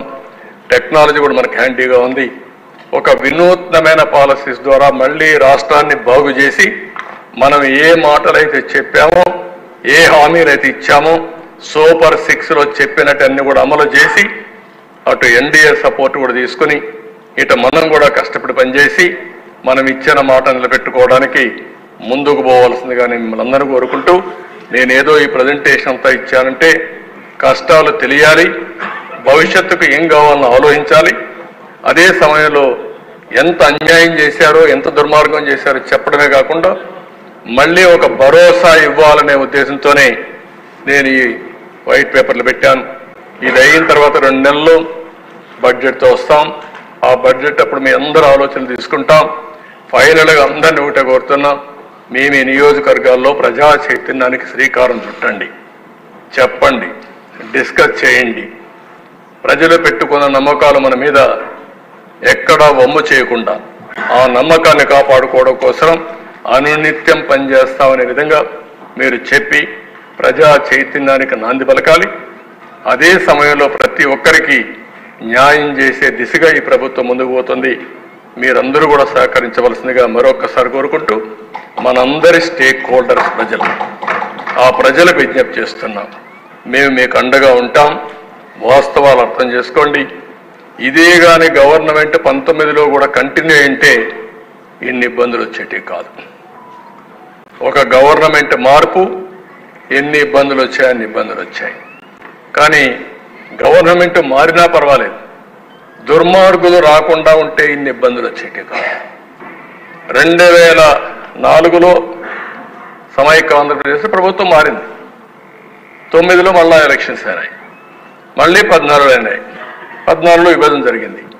కానీ తెలంగాణలో పరిపాలించే వ్యక్తులు ఇంత విధ్వంసం చేయలే, ఇంత స్వార్థంతో ఆలోచించలా, ఇంత అవినీతి కూడా చేశారని నాకు అనిపించలేదు. అక్కడ వేరే విధంగా జరిగి ఉంటే మనం ఆరోపణలు చేయించాము, కానీ ఇంత పెద్ద ఎత్తున జరిగాయా అంటే ప్రతి ఒక్కరూ కాస్తో కోస్తో అభివృద్ధికి దోహదం చేశారు. ఇక్కడ పూర్తిగా విధ్వంసం జరిగింది. దీన్ని మళ్ళీ రీబిల్డ్ చేయాలి. ఆంధ్రప్రదేశ్ రీకన్స్ట్రక్ట్ చేయాలి. అది చేస్తామని చెప్పి నేను మీకు తెలియజేసుకుంటూ, మనం ఇచ్చిన ప్రతి ఒక్క హామీని నిలబెట్టుకోవడానికి రాత్రింబగళ్ళు పనిచేస్తామని చెప్పి మరొకసారి హామీ ఇస్తూ మీ దగ్గర సెలవు తీసుకుంటున్నాను. జై గౌరవ ముఖ్యమంత్రి గారు ఎంతో వివరంగా ఆర్థిక వ్యవస్థ గురించి శ్వేతపత్రం రిలీజ్ చేశారు. కావాలంటే కొంతమంది సభ్యులు